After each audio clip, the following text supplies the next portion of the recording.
નમસ્કાર તાલીમાર્થી મિત્રો, ઔદ્યોગિક તાલીમ સંસ્થા રાજકોટથી હું આશિષ ગોરવાડિયા, ઇન્સ્ટ્રક્ટર એમ્પ્લોયબિલિટી સ્કિલ્સ.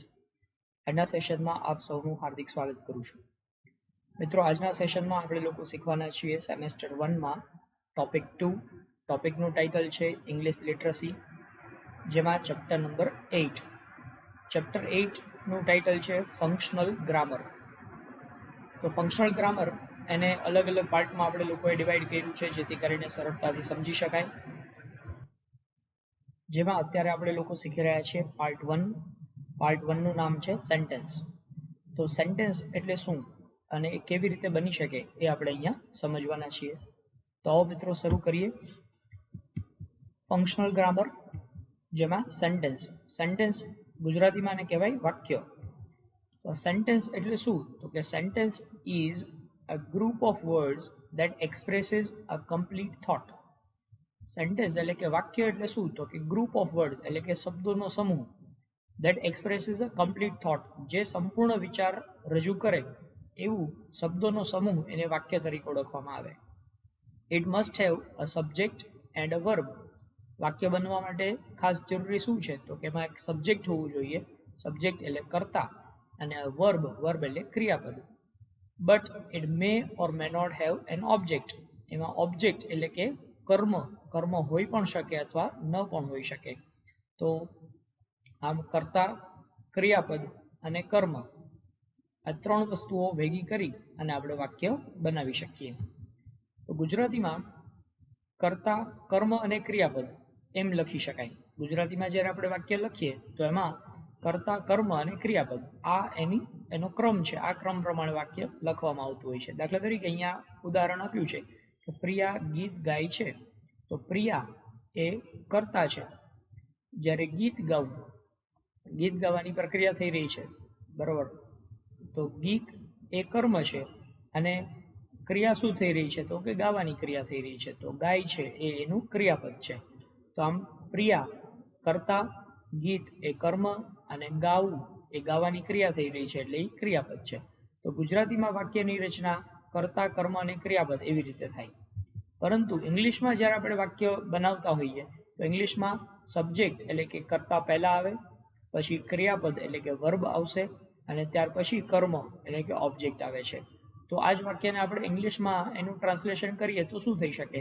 તો પ્રિયા પછી વર્બ એટલે કે ક્રિયાપદ મૂકવાનું, ગાવાની ક્રિયા થઈ રહી છે તો ગાવું એનું ઇંગ્લિશ થાય છે સિંગ્સ. અ સોંગ એ કર્મ છે.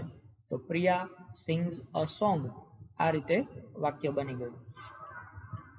ત્યારબાદ આપણે અલગ અલગ ઉદાહરણો જોઈએ વાક્ય કેવી રીતે બને છે એના માટે.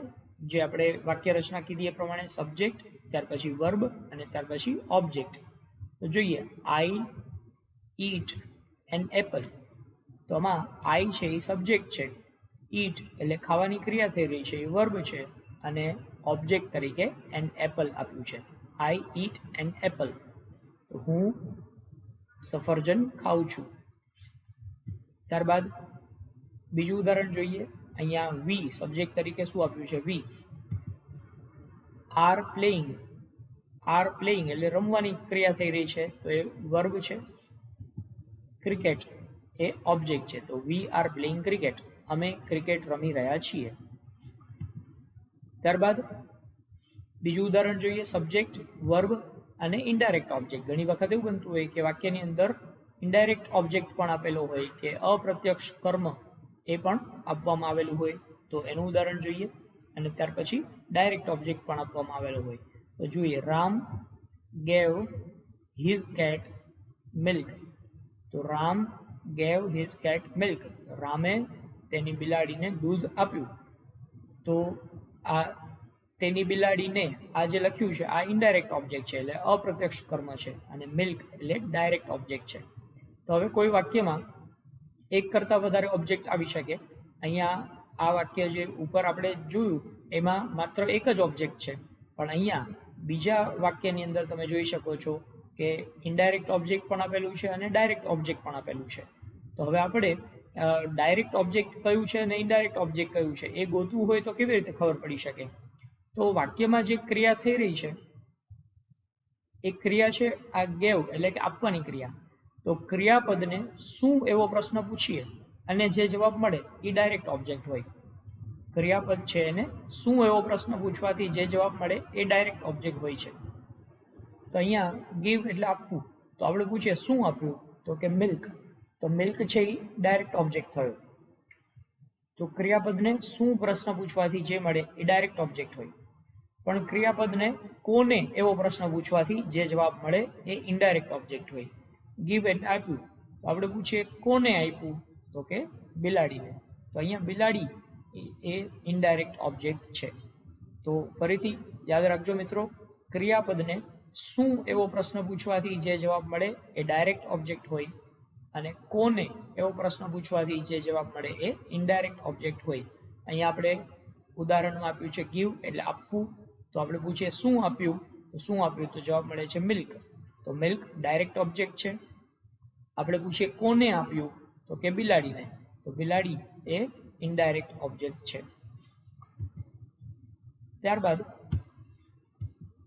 નેક્સ્ટ એક્ઝામ્પલ જોઈએ. હી returned his friend's pencil. He returned his friend's pencil. તેણે તેના મિત્રની પેન્સિલ પાછી આપી દીધી. તો પાછી આપવાની ક્રિયા થઈ રહી છે.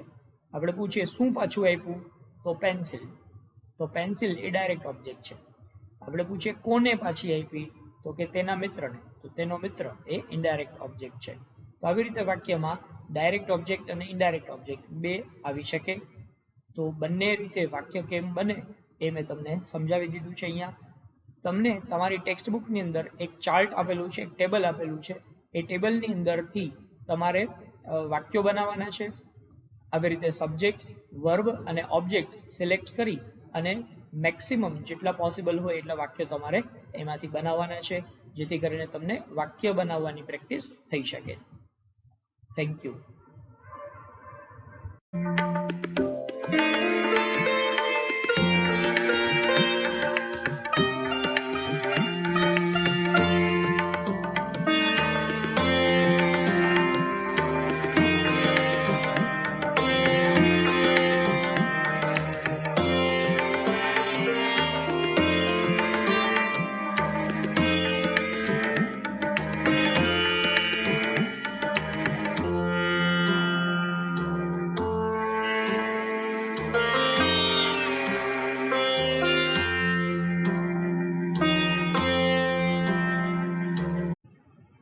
નમસ્કાર તાલીમાર્થી મિત્રો, ઔદ્યોગિક તાલીમ સંસ્થા રાજકોટથી હું આશિષ ગોરવાડિયા, ઇન્સ્ટ્રક્ટર એમ્પ્લોયબિલિટી સ્કિલ્સ. આજના સેશનમાં આપ સૌનું હાર્દિક સ્વાગત કરું છું. મિત્રો, આજના સેશનમાં આપણે લોકો શીખવાના છીએ સેમેસ્ટર 1માં ટોપિક 2. ટોપિકનું ટાઇટલ છે ઇંગ્લિશ લિટરસી. ઇંગ્લિશ લિટરસી એમાં ચેપ્ટર નંબર 8. તો ચેપ્ટર 8નું ટાઇટલ છે ફંક્શનલ ગ્રામર. ફંક્શનલ ગ્રામરમાં આપણે ભણી રહ્યા છીએ પાર્ટ 2. પાર્ટ 2માં કાઇન્ડ્સ ઓફ સેન્ટેન્સ, મતલબ વાક્યના પ્રકારો. તો અલગ અલગ પ્રકારના વાક્યો જે આપણે ભણવાના છીએ. તો અહીંયા તમારી સામે જે આપેલું છે એના ઉપરથી તમને ખ્યાલ આવી શકશે કે વાક્યના પ્રકારો કેટલા હોય છે. તો 4 પ્રકારના વાક્યો આપણે અહીંયા ભણવાના છીએ. ડિક્લેરેટિવ સેન્ટેન્સીસ. ડિક્લેરેટિવ સેન્ટેન્સ એટલે ટેલિંગ સેન્ટેન્સ. જ્યારે કોઈ પણ વાત તમારે કહેવી હોય, સામાન્ય રીતે તમે કોઈ વાતની રજૂઆત કરવાના હોય ત્યારે જે વાક્ય બને એને ડિક્લેરેટિવ સેન્ટેન્સ કહેવાય. ત્યારબાદ બીજું આવે છે એને કહેવાય ઇન્ટ્રોગેટિવ સેન્ટેન્સ. ઇન્ટ્રોગેટિવ એટલે કહેવાય પ્રશ્નાર્થ વાક્ય.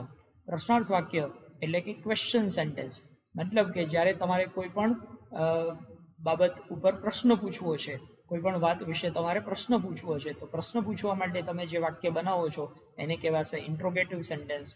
ત્યારબાદ ઇમ્પેરેટિવ સેન્ટેન્સ. ઇમ્પેરેટિવ એટલે આજ્ઞાર્થ વાક્ય, જે કહેવાય છે બોસી અથવા તો કમાન્ડ સેન્ટેન્સ. તમે માનો કે બોસ થઈને જ્યારે કોઈને આજ્ઞા કરતા હોય, કમાન્ડ આપતા હોય, હુકમ આપતા હોય, તો આજ્ઞા દર્શાવવા માટે કે હુકમ આપવા માટે જે વાક્ય બને છે એને કહેવાય છે ઇમ્પેરેટિવ સેન્ટેન્સ, એટલે કે આજ્ઞાર્થ વાક્ય.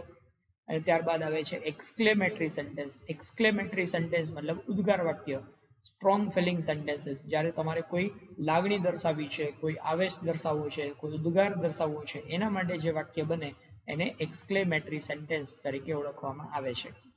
તો આમ મૂળ 4 પ્રકારના વાક્યો આપણે અહીંયા સમજવાના છીએ. તો તો સૌથી પહેલું ડિક્લેરેટિવ સેન્ટેન્સ. તો ડિક્લેરેટિવ સેન્ટેન્સ એટલે કે વિધાન વાક્ય. ગુજરાતીમાં એને શું કહેવાય? તો વિધાન વાક્ય. તો જે વાક્યમાં કોઈ પણ બાબત વિશે માહિતી આપવામાં આવી હોય તે વાક્યને વિધાન વાક્ય તરીકે ઓળખવામાં આવે છે. જે વાક્યથી તમે કોઈ માહિતી આપવા માંગો છો, કોઈ બાબતની રજૂઆત કરવા માંગો છો, એ વાક્યને વિધાન વાક્ય કહેવાશે. તે હકાર પણ હોઈ શકે અને નકાર પણ હોઈ શકે. વિધાન વાક્ય છે એ હકાર પ્રમાણે પણ હોઈ શકે અને નકાર પ્રમાણે પણ હોઈ શકે. તો આ વાક્યનું ફોર્મેશન એટલે એની વાક્ય રચના કેવી બનશે? તો વાક્ય રચનામાં સબ્જેક્ટ, ત્યારબાદ વર્બ, પછી ઓબ્જેક્ટ અને અધર વર્ડ્સ. એટલે કે પહેલા કર્તા, પછી ક્રિયાપદ, પછી કર્મ અને પછી અધર વર્ડ્સ એટલે કે બીજા કોઈ પણ શબ્દો એમાં આપેલા હોય તો એ ઉમેરવામાં આવશે. વિધાન વાક્ય એન્ડ્સ વિથ પંક્ચ્યુએશન ડોટ એટલે કે ફૂલ પોઈન્ટ, ફૂલ સ્ટોપ. વિધાન વાક્યનું પંક્ચ્યુએશન એટલે એમાં વિરામ ચિહ્ન કયું આવે? તો વિરામ ચિહ્નમાં પંક્ચ્યુએશન એટલે કે ફૂલ સ્ટોપ. પંક્ચ્યુએશનમાં ફૂલ સ્ટોપ અથવા તો ફૂલ પોઈન્ટ, જેને ગુજરાતીમાં કહેવાય છે પૂર્ણ વિરામ. તો વાક્યનો અંત છે ત્યાં પૂર્ણ વિરામ મૂકવામાં આવશે. એક્ઝામ્પલ જોઈએ. વી સ્પીક ઇંગ્લિશ. અમે ઇંગ્લિશ બોલીએ છીએ. તો વી છે અહીંયા સબ્જેક્ટ છે, સ્પીક એટલે વર્બ છે અને ઇંગ્લિશ એ ઓબ્જેક્ટ છે. તો અમે ઇંગ્લિશ બોલીએ છીએ. આ તમે કોઈ વાતની રજૂઆત કરી તો આ વાક્યને ડિક્લેરેટિવ સેન્ટેન્સ કહેવાય. Children are eating ice cream. બાળકો આઈસ્ક્રીમ ખાઈ રહ્યા છીએ. તો આ વિધાન વાક્ય છે. તો ચિલ્ડ્રન અહીંયા subject, are eating A verb છે અને આઈસ્ક્રીમ એ ઓબ્જેક્ટ છે. તો આ પ્રકારે વિધાન વાક્ય બનતું હોય છે. ત્યારબાદ બીજું છે ઇન્ટ્રોગેટિવ સેન્ટેન્સ. ઇન્ટ્રોગેટિવ સેન્ટેન્સ એટલે પ્રશ્નાર્થ વાક્ય. જે વાક્યનો ઉપયોગ કરીને આપણે કંઈક પ્રશ્ન પૂછી શકીએ એ વાક્યને પ્રશ્નાર્થ વાક્ય તરીકે ઓળખવામાં આવે. તો જે વાક્યમાં કોઈ પણ બાબત વિશે સીધો પ્રશ્ન પૂછવામાં આવ્યો હોય તે વાક્યને પ્રશ્ન વાક્ય કહે છે. એનું ફોર્મેશન એટલે કે એની વાક્ય રચના કેવી હોય? તો પહેલા હેલ્પિંગ વર્બ એટલે કે સહાયકારક ક્રિયાપદ હોઈ શકે, પછી સબ્જેક્ટ એટલે કે કર્તા, ત્યારબાદ વર્બ એટલે ક્રિયાપદ, ત્યારબાદ ઓબ્જેક્ટ એટલે કે કર્મ અને અધર વર્ડ્સ, અને છેલ્લે પ્રશ્નાર્થ ચિહ્ન મૂકવામાં આવશે. અથવા તો એનું જ્યારે પ્રશ્ન પૂછવા માટે WH વર્ડ એટલે કે WH થી શરૂ થતા હુ, વોટ, વેન, વેર, હાઉ, આ બધા WH ક્વેશ્ચન્સ કહેવાય. તો જ્યારે મુખ્ય ક્રિયાપદને બદલે WH ક્વેશ્ચનથી પ્રશ્ન પૂછવાનો હોય તો એવા સંજોગોમાં WH વર્ડ પહેલો લખવાનો છે, ત્યારબાદ હેલ્પિંગ વર્બ એટલે કે સહાયકારક ક્રિયાપદ, ત્યારબાદ સબ્જેક્ટ, ત્યારબાદ વર્બ, ઓબ્જેક્ટ અને અધર વર્ડ્સ અને છેલ્લે ક્વેશ્ચન માર્ક. આ પ્રકારે આનું વાક્ય રચના બનશે. પંક્ચ્યુએશન એટલે કે એમાં વિરામ ચિહ્ન શું આવે? તો વિરામ ચિહ્ન હંમેશા પ્રશ્નાર્થ ચિહ્ન એ વાક્યની અંતે દર્શાવવામાં આવશે. એક્ઝામ્પલ જોઈએ. Are you a teacher. તો એમાં આર છે હેલ્પિંગ વર્બ છે, યુ સબ્જેક્ટ છે, અ ટીચર એ ઓબ્જેક્ટ છે. તમે શિક્ષક છો તો આપણે પ્રશ્ન પૂછ્યો છે. એવી જ રીતે બીજું ઉદાહરણ જોઈએ. What is your name. તો અહીંયા WH ક્વેશ્ચન વોટનો ઉપયોગ થયો. તો વોટ એ WH વર્ડ છે, ઇઝ હેલ્પિંગ વર્બ છે, યોર નેમ આ સબ્જેક્ટ છે. તો વોટ ઇઝ યોર નેમ. આ પ્રમાણે એ પ્રશ્નાર્થ વાક્યથી આપણે પ્રશ્ન પૂછી શકીએ. ત્યારબાદ છે એક્સક્લેમેટરી સેન્ટેન્સ. એક્સક્લેમેટરી એટલે ઉદ્ગાર વાક્ય. તો એક્સક્લેમેટરી સેન્ટેન્સ જેને કહેવાય છે ઉદ્ગાર વાક્ય. જે વાક્યમાં આશ્ચર્ય, આનંદ કે પીડાદર્શક ઉદ્ગાર વાપરવામાં આવ્યો હોય તેવા વાક્યને ઉદ્ગાર વાક્ય તરીકે ઓળખવામાં આવે છે. એનું ફોર્મેશન શું થશે? તો ઉદ્ગાર વાક્ય છે એ હાવથી શરૂ થઈ શકે, હાવ, પછી એડજેક્ટિવ એટલે કે વિશેષણ, ત્યારબાદ સબ્જેક્ટ એટલે કર્તા અને ત્યારબાદ વર્બ અને છેલ્લે વિરામ ચિહ્નમાં ઉદ્ગાર ચિહ્ન લખવું પડે. આ ઉપરાંત જો વાક્ય છે એ તમે હાવથી ન બનાવવા માંગતા હોય તો વોટથી પણ ઉદ્ગાર વાક્ય બની શકે. તો એવા સંજોગોમાં વાક્યની રચના શું થશે? તો વોટ પ્લસ એ અને એનમાંથી કંઈ પણ એક, પછી એડજેક્ટિવ, ત્યારબાદ સબ્જેક્ટ, ત્યારબાદ વર્બ અને ઉદ્ગાર ચિહ્ન. પંક્ચ્યુએશન એટલે કે વિરામ ચિહ્ન શું આવે? તો વિરામ ચિહ્ન છેલ્લે હંમેશા એન્ડમાં આ ઉદ્ગાર ચિહ્ન લખવાનું રહેશે. ત્યારબાદ એક્ઝામ્પલ જોઈએ. તો ઉદાહરણ તરીકે પહેલા હાઉ થી જોયું. હાઉ સ્ટુપિડ આઈ એમ. તો હાઉ એ ઉદ્ગાર માટેની શરૂઆતનો વર્ડ છે, સ્ટુપિડ એ એડજેક્ટિવ છે, આઈ સબ્જેક્ટ અને એમ છે એ વર્બ છે. તે વોટ થી જોઈએ તો વોટ અ લવલી વેધર. તો વોટ એ ઉદ્ગાર માટેનો પહેલો શબ્દ, પછી એ અથવા એન માંથી કંઈ પણ એક લગાડવાનું, તો એ લગાડ્યું. લવલી એ એડજેક્ટિવ છે અને સબ્જેક્ટ છે weather, what a lovely weather. તો આ રીતે ઉદ્ગાર વાક્ય બની શકે. ત્યારબાદ ઇમ્પેરેટિવ સેન્ટેન્સ એટલે કે આજ્ઞાર્થ વાક્ય. આજ્ઞાર્થ વાક્ય કેવી રીતે બને? તો આજ્ઞાર્થ વાક્ય જે વાક્યમાં કોઈ બાબતે આજ્ઞા દર્શાવવાની હોય, કોઈ સૂચન આપવાનું હોય, કોઈ વિનંતી દર્શાવવાની હોય, તો એવા સંજોગોમાં ઇમ્પેરેટિવ સેન્ટેન્સ એટલે કે આજ્ઞાર્થ વાક્ય બનાવવામાં આવશે. આજ્ઞાર્થ વાક્યની વાક્ય રચના શું હોય? તો આજ્ઞાર્થ વાક્યમાં સૌથી પહેલા વર્બ આવશે, ત્યારબાદ ઓબ્જેક્ટ અને ત્યારબાદ અધર વર્ડ્સ. અને પંક્ચ્યુએશન એટલે કે વિરામ ચિહ્ન હંમેશા છેલ્લે ફૂલ સ્ટોપ અથવા તો ફૂલ પોઈન્ટ એટલે કે પૂર્ણ વિરામ આવશે. એનું ઉદાહરણ જોઈએ. ટેલ મી ધ ટ્રુથ. મને સત્ય કહો, સાચું કહો. તો આ ટેલ એ વર્બ છે, મી ઓબ્જેક્ટ છે, ધ ટ્રુથ અધર વર્ડ્સ છે. તો ટેલ મી ધ ટ્રુથ આ પ્રમાણે આપણે આજ્ઞા કરી છે, વિનંતી કરી છે. ત્યારબાદ સ્પીક અપ. સ્પીક અપ તો બોલો એવી કોઈને આપણે આજ્ઞા કરી રહ્યા છીએ. તો આ રીતે અલગ અલગ પ્રકારના 4 વાક્યો અને દરેકની વાક્ય રચના આપણે સમજ્યા. વિડીયોને 3 થી 4 વખત તમે જોશો એટલે તમને સરળતાથી દરેક પ્રકારના વાક્યની સમજૂતી મળી જશે. Thank you.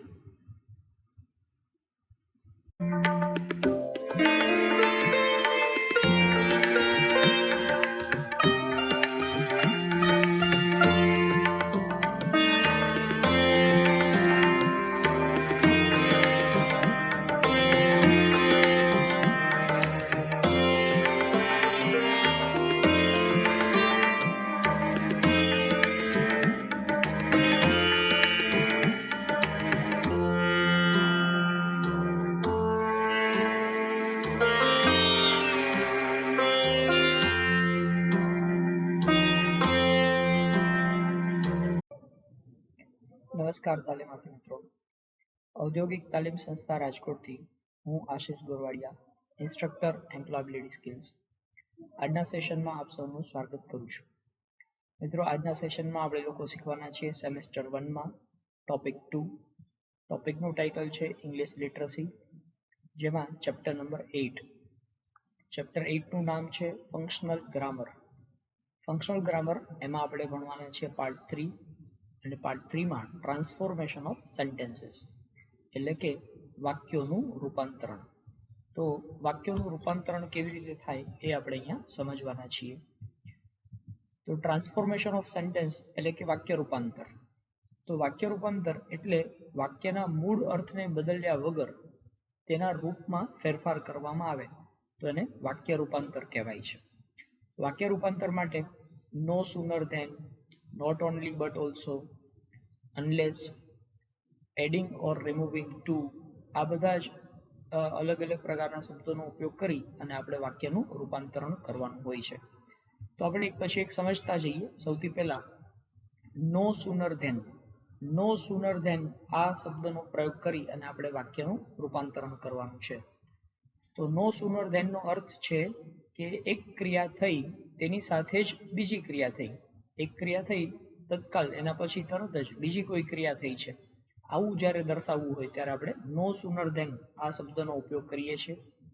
No sooner than એક ક્રિયા પછી તત્કાલ જ બીજી ક્રિયા કરવામાં આવી છે, આવો મતલબ દર્શાવવા માટે નો સુનર ધેનનો ઉપયોગ કરવામાં આવશે. એક્ઝામ્પલ જોઈએ. લાઈક અહીંયા આપ્યું છે કે when he was presented with the trophy he started crying.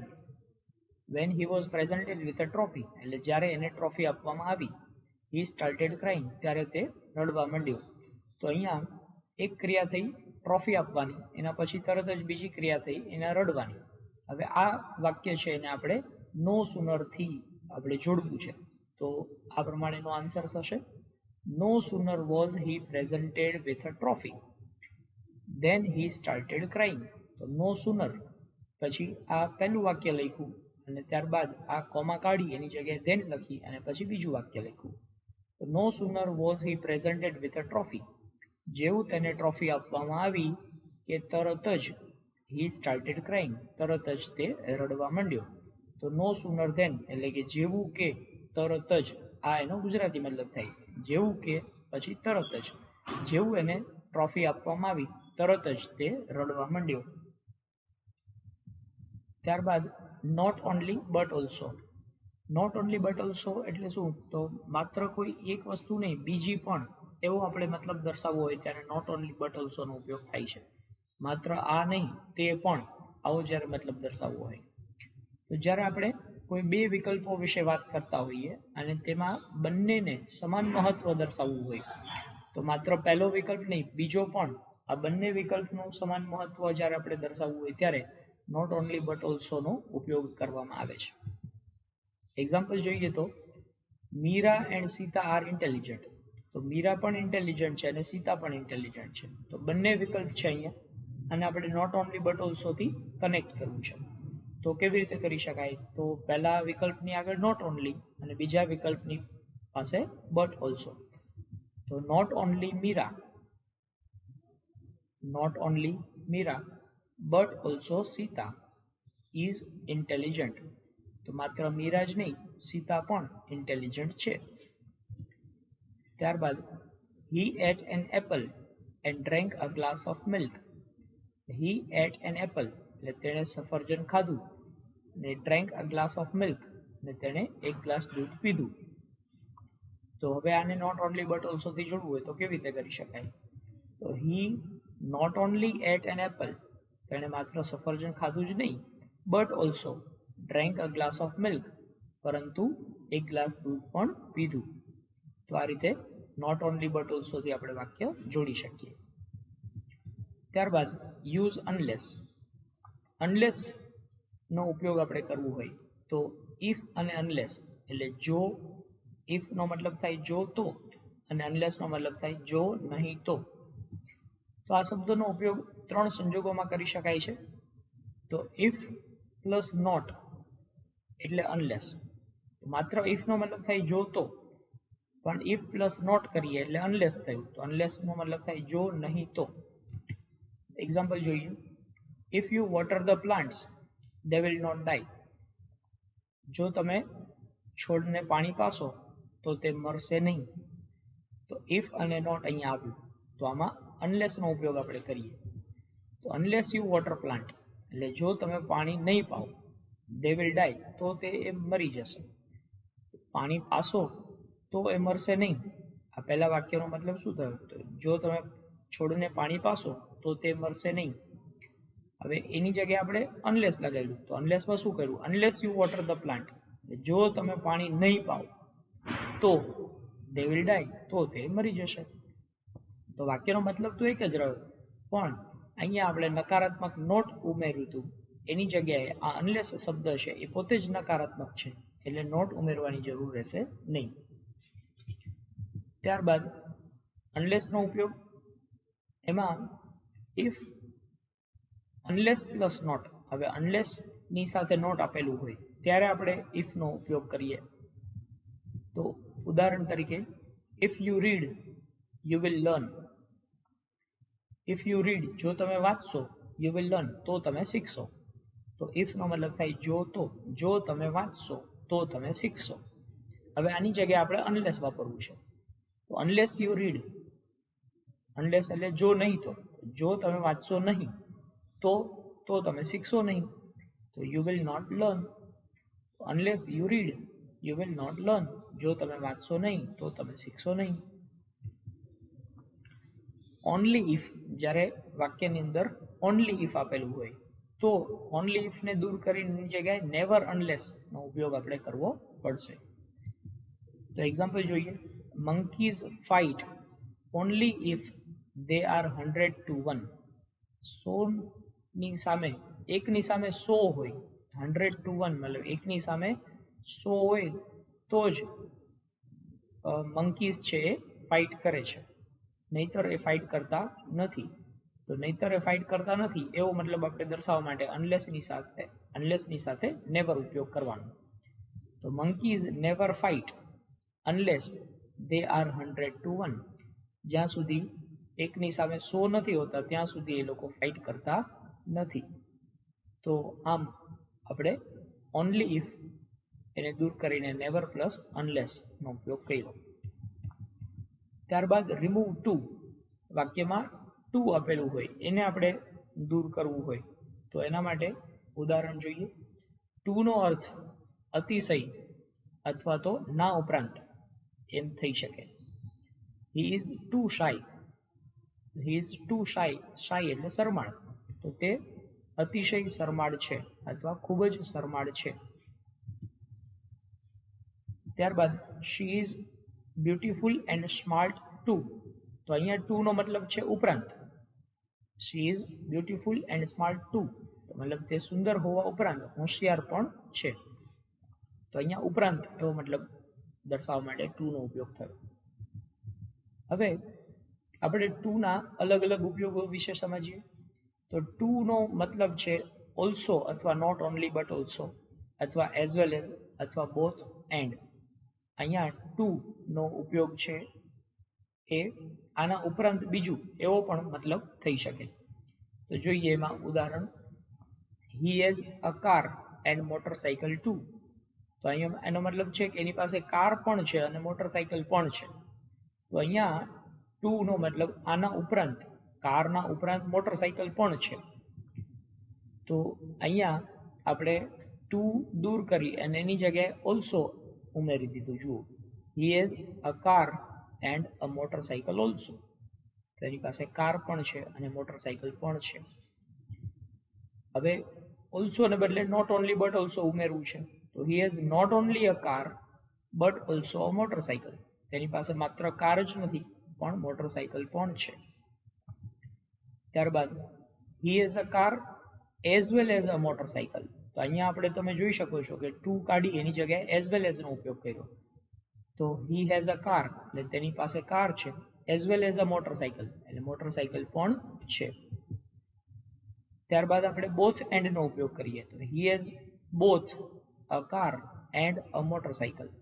તેની પાસે કાર અને મોટરસાઇકલ બંને છે. ત્યારબાદ વાક્યમાં અર્થ બદલ્યા વગર ટુને હટાવી પણ શકાય. ટુને આપણે દૂર કરવું છે પણ વાક્યનો અર્થ ન બદલવો જોઈએ. તો અર્થ બદલ્યા વગર જ્યારે આપણે ટુને દૂર કરવું હોય તો એના ઉદાહરણો જોઈએ. તો એવા સંજોગોમાં ટુનો મતલબ વેરી અથવા એક્સ્ટ્રીમલી આવો મતલબ કરી શકાય. It is too hot. ખૂબ જ ગરમી છે. તો ખૂબ જ ગરમી છે તો અહીંયા ટુ છે એ કાઢી એની જગ્યાએ આપણે વેરી અથવા એક્સ્ટ્રીમલી લગાડી શકીએ. તો ઇટ ઇઝ એક્સ્ટ્રીમલી હોટ. ત્યારબાદ ટુનો ઉપયોગ કરીને ટુની જગ્યાએ આપણે સો ધેટ ઉમેરવું હોય. ટુ દૂર કરવું એની જગ્યાએ આપણે સો ધેટ ઉમેરવું હોય તો એના માટેના ઉદાહરણો જોઈએ. તો એનું સ્ટ્રક્ચર કેવું રહેશે? તો too plus adjective plus infinitive હોય. બરાબર?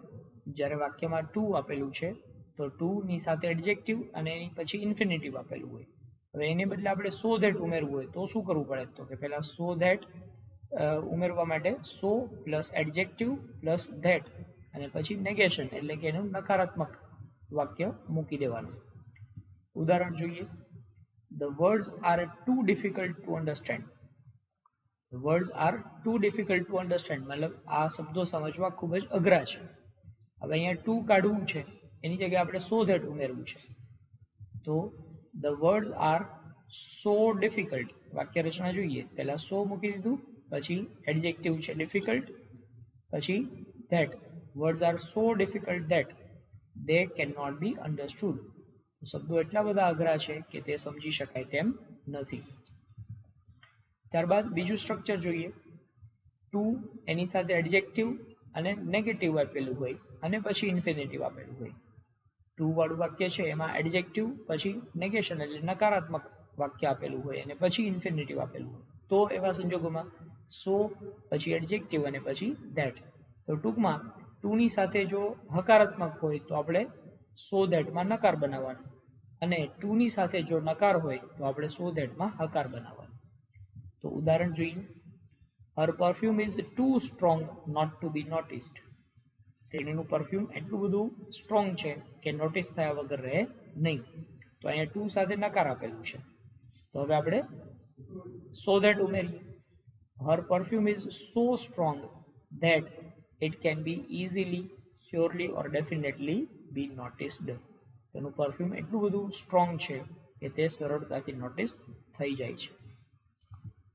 તો આ રીતે આપણે વાક્યોનું અલગ અલગ રીતે રૂપાંતરણ કરી શકીએ. આશા છે કે તમને દરેક રીત બરાબર રીતે સમજાઈ ગઈ હશે. 2 થી 3 વખત તમે વિડીયો જોશો એટલે ખૂબ જ સરળતાથી તમે પણ વાક્યોનું રૂપાંતરણ કરી શકશો. Thank you.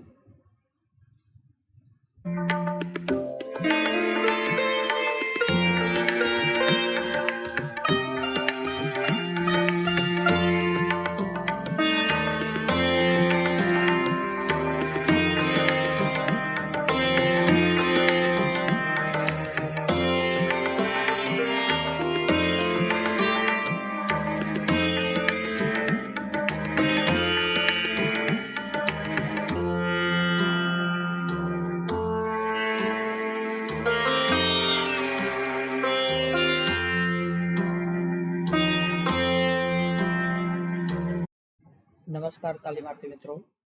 ઔદ્યોગિક તાલીમ સંસ્થા રાજકોટથી હું આશિષ ગોરવાડિયા, ઇન્સ્ટ્રક્ટર એમ્પ્લોયબિલિટી સ્કિલ્સ. આજના સેશનમાં આપ સૌનું હાર્દિક સ્વાગત કરું છું. મિત્રો, આજના સેશનમાં આપણે લોકો શીખવાના છીએ સેમેસ્ટર 1માં ટોપિક 2. ટોપિકનું ટાઇટલ છે ઇંગ્લિશ લિટરસી, જેમાં ચેપ્ટર નંબર 8. ચેપ્ટર નંબર 8નું નામ છે ફંક્શનલ ગ્રામર, જેમાં આપણે ઓલરેડી 3 પાર્ટ કમ્પ્લીટ કરી દીધા છે. પાર્ટ 4માં આપણે શીખવાના છીએ ઇન્ટરચેન્જિંગ સેન્ટેન્સીસ, એટલે વાક્યને બદલવા, વાક્યનું સ્વરૂપ બદલવાનું છે. જેનો અર્થ બદલ્યા વગર જ્યારે વાક્યનું સ્વરૂપ બદલવામાં આવે તો એને ઇન્ટરચેન્જિંગ ધ સેન્ટેન્સીસ કહેવાય. તો આવો મિત્રો સમજીએ ઇન્ટરચેન્જિંગ સેન્ટેન્સીસ. એમાં ઇન્ટ્રોગેટિવ ટુ એસર્ટિવ, એટલે કે પ્રશ્નાર્થ વાક્ય હોય એમાંથી આપણે વિધાન વાક્યમાં રૂપાંતરણ કેવી રીતે કરી શકીએ. તમને કોઈ વાક્ય આપ્યું છે, પ્રશ્નાર્થ છે, એમાંથી આપણે વિધાન વાક્ય બનાવવું છે. તો પ્રશ્નાર્થ વાક્યમાંથી વિધાન વાક્યમાં રૂપાંતર કરવા માટે અહીંયા આપેલા જે શબ્દ સમૂહો છે એ શબ્દ સમૂહને આપણે ઉપયોગમાં લેવા પડશે. આઈ વોન્ટ ટુ નો અથવા આઈ વુડ લાઇક ટુ નો અથવા આઈ વન્ડર, આ શબ્દોનો ઉપયોગ કરી અને આપણે એને વિધાન વાક્યમાં ફેરવી શકીએ. તો ઉદાહરણ તરીકે જોઈએ. What is your name? તો આ પ્રશ્નાર્થ વાક્ય છે. What is your name? તમારું નામ શું છે? હવે આને આપણે વિધાન વાક્યમાં ફેરવવું હોય તો કેમ ફેરવી શકીએ? તો I would like to know your name, હું તમારું નામ જાણવા માંગુ છું. તો વોટ ઇઝ યોર નેમ, એમ નામ પૂછ્યું, એને બદલે હવે આ પ્રશ્નાર્થ છે એને આપણે વિધાનમાં લીધું. તો I would like to know your name, હું તમારું નામ જાણવા માંગુ છું. એવી રીતે do you think India will win the game? તમને લાગે છે કે ભારત આ ગેમ જીતી જશે?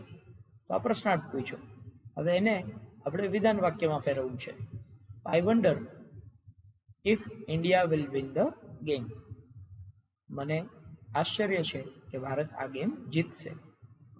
તો અહીંયા પ્રશ્નાર્થની જગ્યાએ આઈ વન્ડર ઇફ આ શબ્દ સમૂહનો આપણે ઉપયોગ કર્યો.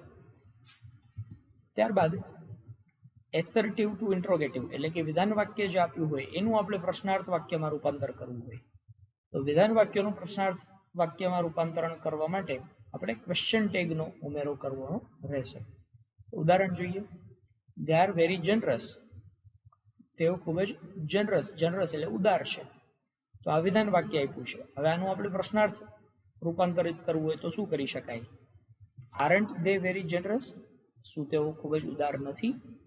તો આ પ્રમાણે આપણે એનું પ્રશ્નાર્થ વાક્ય બનાવી દીધું.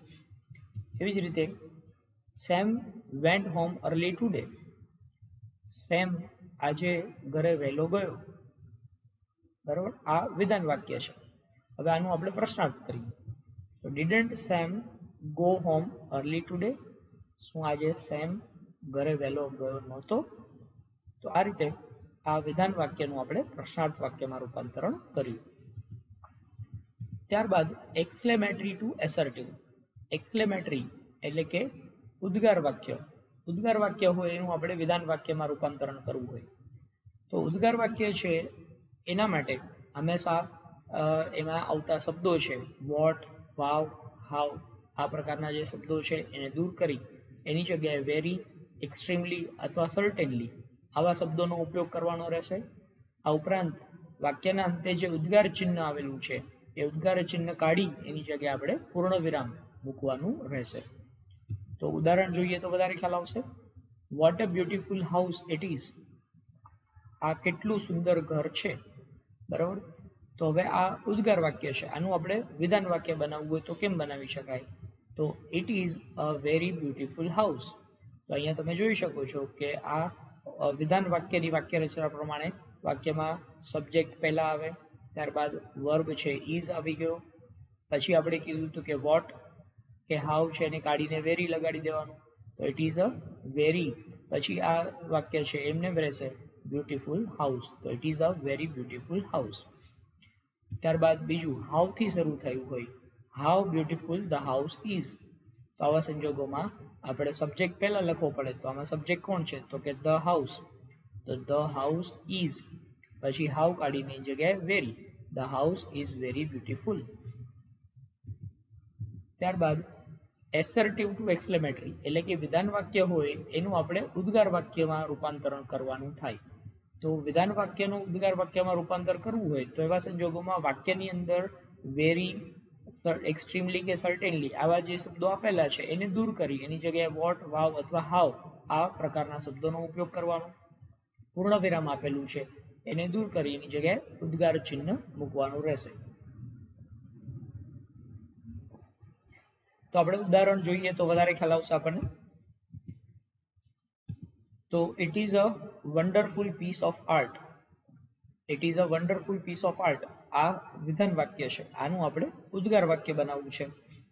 ઉદ્ગાર વાક્ય બનાવવા માટે શું કરવાનું? તો what a piece of art it is. તો what a piece of art it is, તે કેટલું સુંદર કલાકૃતિ છે. ત્યારબાદ યુ હેવ રિયલી ગ્રોન. તમે રિયલી એટલે વાસ્તવમાં મોટા થઈ ગયા છો. તો આ વિધાન વાક્ય છે. તો આનું આપણે ઉદ્ગાર વાક્ય બનાવીએ તો હાઉ યુ હેવ ગ્રોન, તમે કેટલા મોટા થઈ ગયા છો. તો આ રીતે આપણે એનું ઉદ્ગાર બનાવવા માટે વોટ અથવા હાઉનો ઉપયોગ કર્યો. ત્યારબાદ ઇમ્પેરેટિવ ટુ એસર્ટિવ, એટલે કે આજ્ઞાર્થ વાક્ય છે એનું આપણે વિધાન વાક્યમાં રૂપાંતરણ કરવું હોય.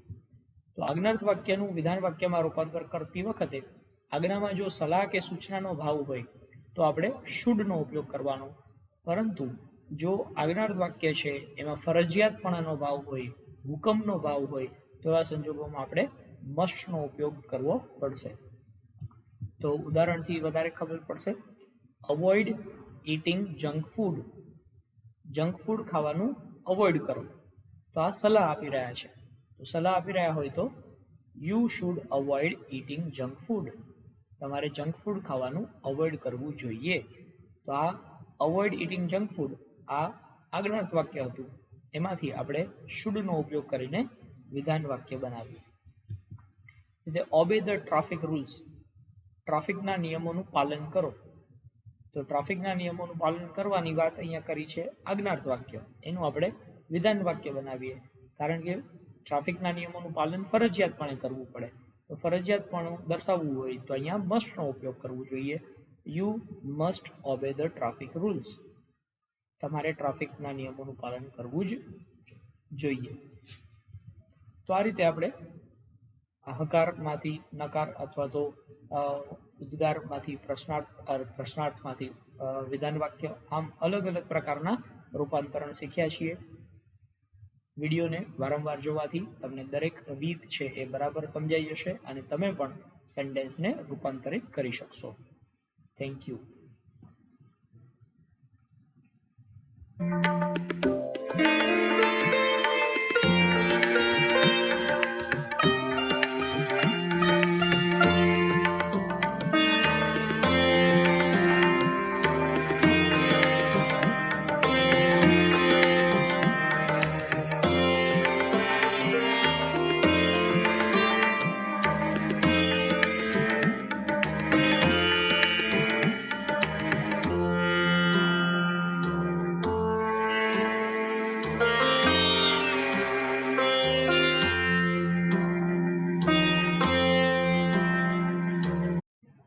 નમસ્કાર તાલીમાર્થી મિત્રો.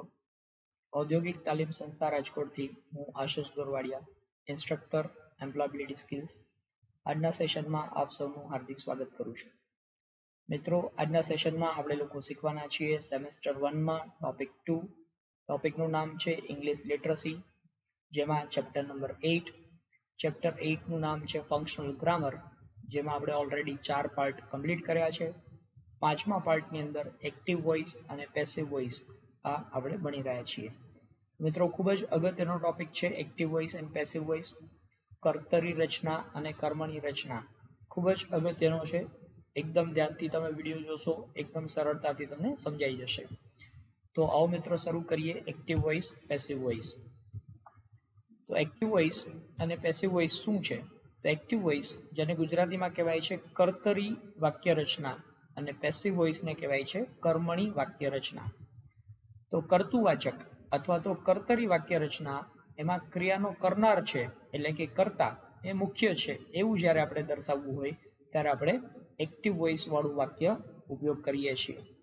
પરંતુ જ્યારે કર્મણી વાક્ય રચનામાં ક્રિયાનો કરનાર એટલે કે કર્તા છે એ અગત્યનું નથી, પણ ક્રિયા સ્વીકારનાર છે એ મુખ્ય છે, આવું જ્યારે આપણે દર્શાવવું હોય, એટલે કે ક્રિયાનો જે કર્મ છે એ કર્મ એ મુખ્ય છે, એને આપણે અગત્યનું દર્શાવવું હોય ત્યારે આપણે કર્મણી વાક્ય રચનાનો ઉપયોગ કરીએ છીએ. તો ખાસ કરીને જ્યારે ક્રિયા મહત્વની હોય પણ કર્તા ગૌણ હોય ત્યારે આપણે કર્મણી વાક્ય રચનાનો ઉપયોગ કરીએ છીએ. કર્તા એ અગત્યનું નથી, પણ કર્તા દ્વારા કરવામાં આવેલી જે ક્રિયા છે એ અગત્યનું છે. તો એ અગત્ય દર્શાવવા માટે આપણે પેસિવ વોઇસનો ઉપયોગ કરી શકીએ છીએ. તો અહીંયા તમારી સ્લાઇડમાં તમને આપેલું છે એ પ્રમાણે એક્ટિવ વોઇસ, એમાં વોટ સબ્જેક્ટ ડઝ એટલે કર્તા શું કરે છે એના વિશેની વાત કરવામાં આવેલી હોય, એટલે કે કર્તા અગત્યનો હોય. પણ જ્યારે પેસિવ વોઇસ એ ફોકસ કરે છે ઓન ધ એક્શન, એટલે કે કર્તા દ્વારા જે ક્રિયા કરવામાં આવેલી એ ક્રિયા અગત્યની છે એવું દર્શાવવું હોય ત્યારે પેસિવ વોઇસ દર્શાવવામાં આવે. તો જુઓ, અહીંયા ઉદાહરણ આપ્યું છે કે એક્ટિવ વોઇસમાં રામ કિલ્ડ રાવણ, રામે રાવણને માર્યો. તો આમાં કર્તા કોણ છે? તો કે રામ. આ અગત્યનું છે. પણ હવે જ્યારે આપણે એનું પેસિવ વોઇસ કરવું છે તો આમાં મારવાની ક્રિયા થઈ, પણ મારવાની ક્રિયા કોના ઉપર થઈ? તો કે રાવણ ઉપર. તો રાવણ છે એ કર્મ થઈ ગયું, એને આપણે આગળ લઈ લીધું, Ravan was killed by Ram. તો અહીંયા કર્તા છે એને અગત્યનો દર્શાવવો હોય ત્યારે એક્ટિવ વોઇસ, પણ કર્મ છે એને અગત્યનું દર્શાવવું હોય ત્યારે પેસિવ વોઇસનો ઉપયોગ થશે. તો આ રીતે આપણે અલગ અલગ જે કાર્ડ છે દરેક કાર્ડમાં કેવી રીતે પેસિવ વોઇસ બને એનું વાક્ય રચના અને પછી વાક્યના ઉદાહરણો, આ રીતે આપણે સમજવાની શરૂઆત કરીએ. પહેલું છે સિમ્પલ પ્રેઝન્ટ ટેન્સ, એટલે કે સાદો વર્તમાન કાળ. તો સાદો વર્તમાન કાળ જ્યારે હોય તો એવા સંજોગોમાં એક્ટિવ વોઇસ એટલે કે એક્ટિવ વોઇસની વાક્ય રચના છે સબ્જેક્ટ પ્લસ V1 એટલે કે ક્રિયાપદનું મૂળ રૂપ પ્લસ ઓબ્જેક્ટ અને અધર વર્ડ્સ. હવે આનું આપણે એક વાક્યનું ઉદાહરણ જોઈએ. The caretaker locus the door. Caretaker A subject છે, લોક કરવાની ક્રિયા થઈ રહી છે ઓબ્જેક્ટમાં ધ ડોર. હવે આ વાક્યને આપણે પેસિવ વોઇસમાં રૂપાંતરિત કરવું હોય તો કેમ કરી શકાય? તો આ એની વાક્ય રચના, સૌથી પહેલા ઓબ્જેક્ટ મૂકવો પડે, પછી એની સાથે એમિઝારમાંથી જે લાગુ પડતું હોય એ મૂકવાનું, પછી અહીંયા ક્રિયાપદ જે આપ્યું છે એનું V3 એટલે કે ભૂતકૃદંતનું રૂપ મૂકવાનું, પછી બાય ઉમેરી દેવાનું, પછી જે સબ્જેક્ટ અહીંયા આપ્યો છે એ લખવાનો, અને પછી અધર વર્ડ્સ લખવાના. તો આપણું જે ઉદાહરણ છે એને આપણે પેસિવ વોઇસમાં ફેરવી દઈએ. તો ધ ડોર્સ એ આપણા માટે ઓબ્જેક્ટ છે, તો ધ ડોર્સ એ આગળ લઈ લીધું. ત્યારબાદ એની સાથે આ ડોર્સ બહુવચન છે તો આર લગાડી દેવાનું, ધ ડોર્સ આર. પછી લોક એનું V3 એટલે કે ભૂતકૃદંતનું રૂપ થાય locked, the doors are locked by. Subject કોણ છે? The caretaker, the doors are locked by the caretaker. Other વર્ડ્સમાં કાંઈ આપ્યું નથી એટલે એમને રાખી દેવાનું, the doors are locked by the caretaker. ત્યારબાદ સિમ્પલ પાસ્ટ ટેન્સ એટલે કે સાદો ભૂતકાળ. સાદો ભૂતકાળ વાળું વાક્ય હોય તો એવા સંજોગોમાં આપણે કેવી રીતે પેસિવ કરીશું? તો પહેલાં એક્ટિવ વોઇસની વાક્ય રચના જોઈએ. એક્ટિવ વોઇસમાં subject plus V2 plus object અને પ્લસ અધર વર્ડ્સ. V2 એટલે ક્રિયાપદનું ભૂતકાળનું રૂપ આપવામાં આવેલું હશે. The sailor anchored his boat in the harbor. Seller એટલે વહાણ ચલાવનાર, જહાજ ચલાવનાર જે નાવિક છે એને સેલર કહેવાય. તો નાવિક છે. એન્કર્ડ એટલે પોતાની બોટ છે જે જગ્યાએ પાર્ક કરવાની થાય ત્યાં એને અટકાવી દીધી. હાર્બર એટલે બંદર. તો નાવિકે તેની બોટ બંદર પર લગાવી. તો હવે નાવિકે બંદર પર લગાવી આ બોટ, એમાં નાવિક એ અગત્યનો છે એટલે સબ્જેક્ટ અગત્યનો છે, એક્ટિવ વોઇસનું વાક્ય છે. હવે આનું પેસિવ રચના કરવી હોય તો શું કરી શકાય? તો પહેલા ઓબ્જેક્ટ લઈ લેવાનું, પછી એની સાથે વોઝ વેર, કારણ કે આ પાસ્ટ ટેન્સ છે, ભૂતકાળ હોય તો વોઝ વેરનો ઉપયોગ થશે, પ્લસ V3 એટલે કે ક્રિયાપદનું ભૂતકૃદંતનું રૂપ, પ્લસ બાયનો ઉમેરો કરવાનો. પછી આ જે સબ્જેક્ટ આગળ હતું અહીંયા પાછળ આવી જશે બાય પછી, અને ત્યારબાદ અધર વર્ડ્સ. તો ઉદાહરણ છે એને આપણે પેસિવ વોઇસમાં ફેરવીએ. તો અહીંયા આપણને ખબર છે ઓબ્જેક્ટ છે હિઝ બોટ, તો એને આગળ લઈ લીધું હિઝ બોટ. પછી એની સાથે વોઝ અથવા વેરમાંથી કંઈ પણ એક, તો હિઝ બોટ આ એક વચન છે તો વોઝ આવશે. His boat was anchored by the sailor, આ સબ્જેક્ટ છે પાછળ આવી ગયો. His boat was anchored by the sailor in the harbour એ અધર વર્ડ્સ છે. તો આ પ્રમાણે આપણે પાસ્ટ ટેન્સનું પેસિવ કરી શકીએ. ત્યારબાદ સિમ્પલ ફ્યુચર ટેન્સ એટલે કે સાદો ભવિષ્યકાળ હોય એનું પેસિવ વોઇસ કેવી રીતે થાય? તો સાદા ભવિષ્યકાળની એક્ટિવ વોઇસની વાક્ય રચનામાં સબ્જેક્ટ, એની સાથે શેલ વિલ અને V1 આવશે, પ્લસ ઓબ્જેક્ટ અને અધર વર્ડ્સ. તો ઉદાહરણ જોઈએ. We will celebrate Har birthday tomorrow. અમે આવતીકાલે તેણીનો જન્મદિવસ ઉજવીશું. તો અહીંયા તમે જોઈ શકો છો કે આ એક્ટિવ વોઇસની વાક્ય રચના છે. હવે આનું પેસિવ વોઇસ કરવા માટે શું કરવું પડશે? તો સૌથી પહેલાં ઓબ્જેક્ટ એ આગળ લઈ લેવાનું, પછી શેલ બી અથવા વિલ બીમાંથી કોઈ પણ એક આવશે, પ્લસ V3 આ મૂળ રૂપ છે એનું ભૂતકૃદંતનું રૂપ મૂકવાનું, બાય પછી સબ્જેક્ટ એની પછી લેવાનું અને અધર વર્ડ્સ. તો ઉદાહરણ તરીકે ઓબ્જેક્ટ છે હર બર્થડે એ આગળ આવી ગયો. હર બર્થડે વિલ બી, સેલિબ્રેટનું V3 થાય celebrated. Her birthday will be celebrated by, અહીંયા સબ્જેક્ટ છે વી, પણ એને પાછળ લઈ જવો હોય ત્યારે એનું કર્મ વિભક્તિ બનાવવાનું.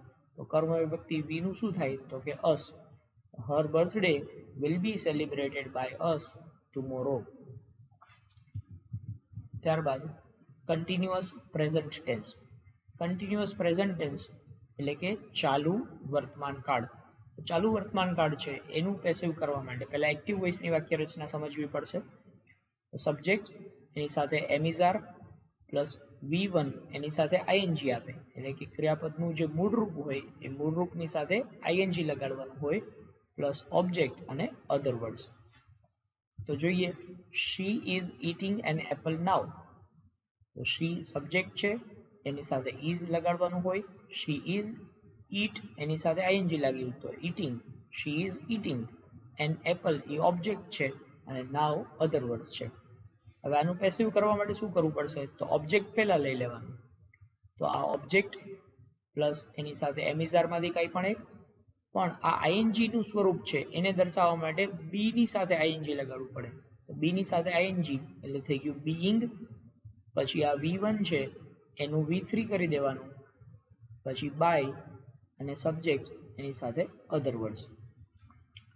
તો એન એપલ એ ઓબ્જેક્ટ છે એ આગળ લઈ લીધો, એન એપલ, પછી એની સાથે ઇઝ આવશે, એન એપલ ઇઝ બીઈંગ, અને V3 કરવાનું. ઈટ છે એનું V3 થાય eaten. An apple is being eaten by she, એનું આપણે ઓબ્જેક્ટિવ કેસ કરવું પડે એટલે કે કર્મ વિભક્તિ બનાવવું પડે. તો શીનું કર્મ વિભક્તિ થાય હર અને અધર વર્ડમાં આવશે now. An apple is being eaten by her now. ત્યારબાદ નેક્સ્ટ આપણે જોઈએ કન્ટિન્યુઅસ પાસ્ટ ટેન્સ એટલે કે ચાલુ ભૂતકાળ.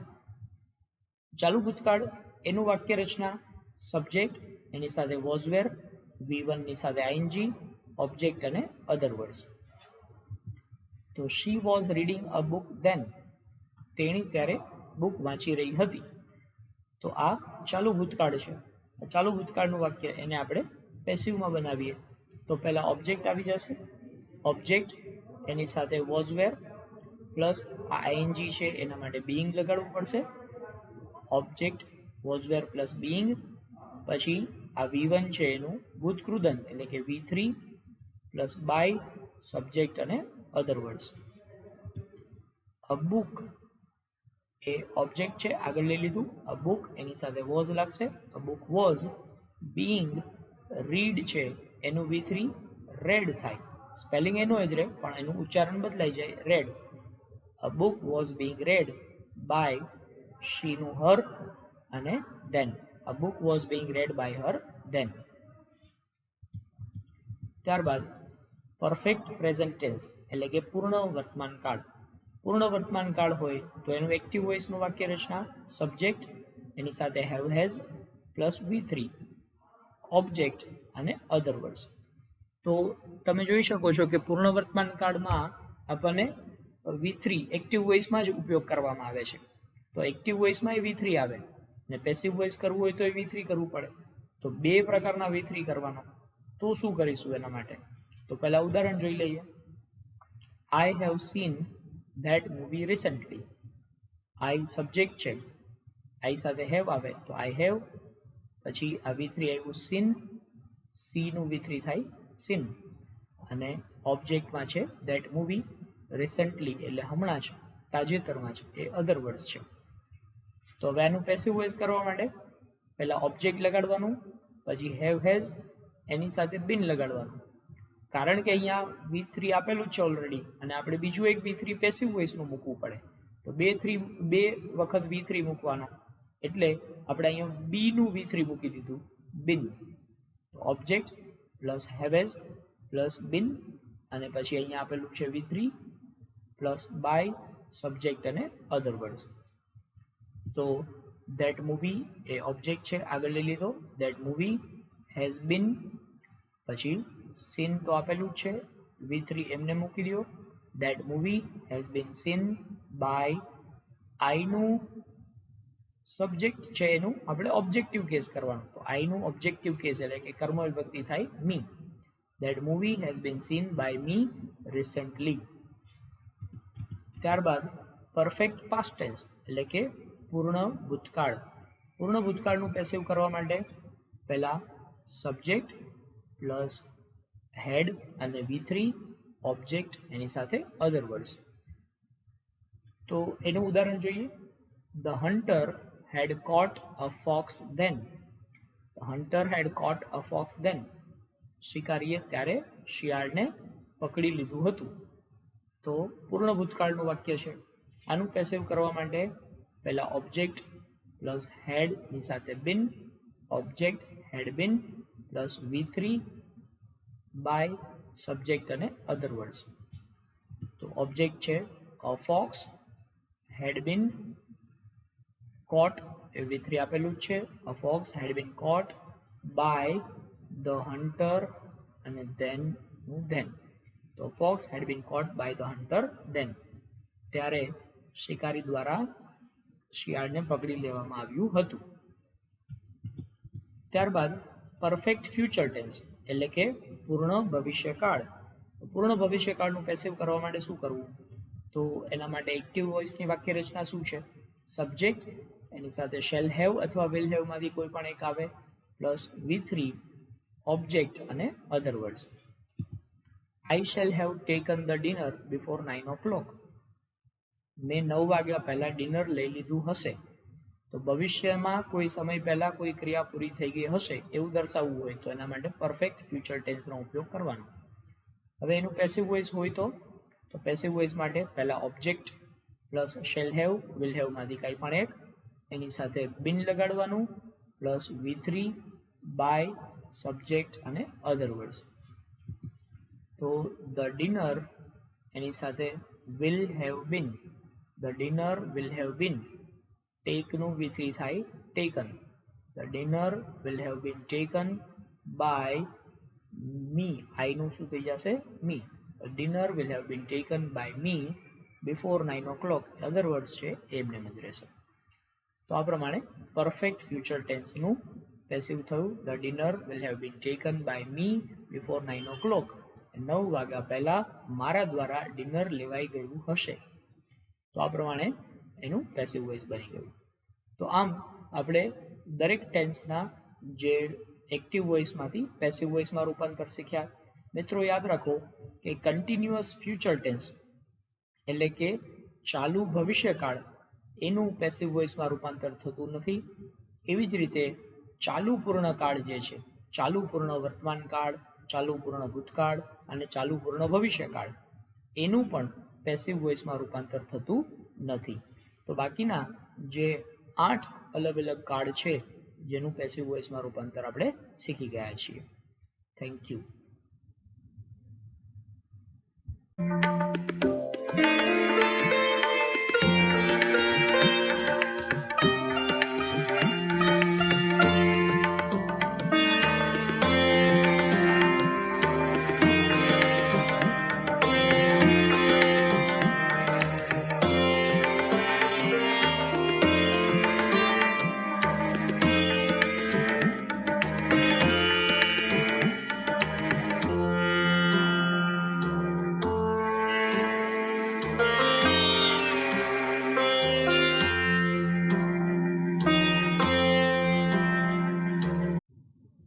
નમસ્કાર તાલીમાર્થી મિત્રો, ઔદ્યોગિક તાલીમ સંસ્થા રાજકોટથી હું આશિષ ગોરવાડિયા, ઇન્સ્ટ્રક્ટર એમ્પ્લોયબિલિટી સ્કિલ્સ, આજના સેશનમાં આપ સૌનું સ્વાગત કરું છું.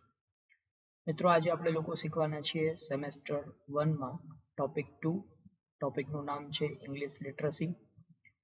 એમાં ચેપ્ટર નંબર 8. ચેપ્ટરનું ટાઇટલ છે ફંક્શનલ ગ્રામર. ફંક્શનલ ગ્રામરમાં પાર્ટ 6 જેમાં આપણે ટેન્સીસની શરૂઆત કરવાના છીએ, જેમાંથી આ પાર્ટમાં આપણે પ્રેઝન્ટ ટેન્સ એટલે કે વર્તમાન કાળ એના ઉપર અભ્યાસ કરવાના છીએ. તો ચાલો મિત્રો શરૂ કરીએ. વર્તમાન કાળ. તો ટેન્સીસ એટલે શું, પહેલાં તો એની વિશે વાત કરીએ. Tenses is the form of a verb which shows the time of an action or state in the present, past or future. તો ટેન્સ એટલે શું, તો કે વર્બ એટલે કે ક્રિયા, એક ક્રિયાનો સમય સૂચવવાનું કામ કરે. મતલબ કે એક ક્રિયા એ ક્યારે થઈ હતી, પ્રેઝન્ટ એટલે વર્તમાનમાં થઈ છે, પાસ્ટ એટલે ભૂતકાળમાં થઈ હતી, એટલે ફ્યુચર એટલે ભવિષ્યમાં થઈ હતી. તો આમ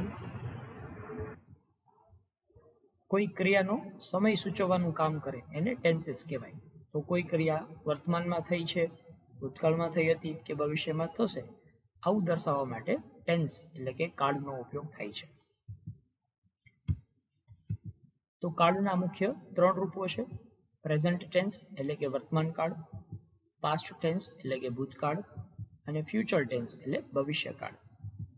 આ ત્રણેય કાળને આપણે સિમ્પલ એટલે કે સાદો કાળ, કન્ટિન્યુઅસ એટલે કે ચાલુ કાળ, પરફેક્ટ એટલે કે પૂર્ણ કાળ અને પરફેક્ટ કન્ટિન્યુઅસ ટેન્સ એટલે કે ચાલુ પૂર્ણ કાળ, આવા અલગ અલગ 4 ખંડમાં આપણે વિભાજિત કરી શકીએ. તો ટૂંકમાં આ 3 મૂળ કાળ છે, એના 4 ભાગ છે, એટલે ટોટલ 12 કાળ આપણે શીખવાના રહેશે. તો સૌથી પહેલા સિમ્પલ પ્રેઝન્ટ ટેન્સ એટલે કે સાદો વર્તમાન કાળ આપણે શીખી રહ્યા છીએ.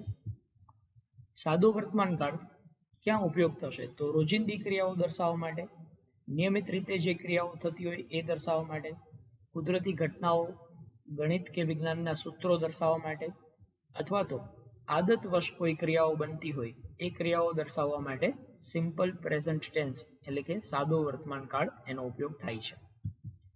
તો સિમ્પલ પ્રેઝન્ટ ટેન્સ એની એફર્મેટિવ એટલે કે હકાર વાક્યની વાક્ય રચના આપણે જોઈએ. તો હકાર વાક્યમાં આઈ, વી, યુ, દે અથવા બીજું કોઈ પણ પ્લુરલ એટલે કે બહુવચનનું જો કરતા હોય તો એવા સંજોગોમાં V1 એટલે કે ક્રિયાપદનું મૂળરૂપ ત્યાં મૂકવાનું આવશે, ત્યારબાદ ઓબ્જેક્ટ એટલે કે કર્મ અને ત્યારબાદ અધર વર્ડ્સ. તો ઉદાહરણ તરીકે આઈ ઈટ એન એપલ એવરી ડે. તો આઈ છે સબ્જેક્ટ અહીંયા બન્યો, ઈટ એટલે ખાવાની ક્રિયા થઈ રહી છે, V1, એન એપલ એ ઓબ્જેક્ટ છે અને એવરી ડે એ અધર વર્ડ્સ છે.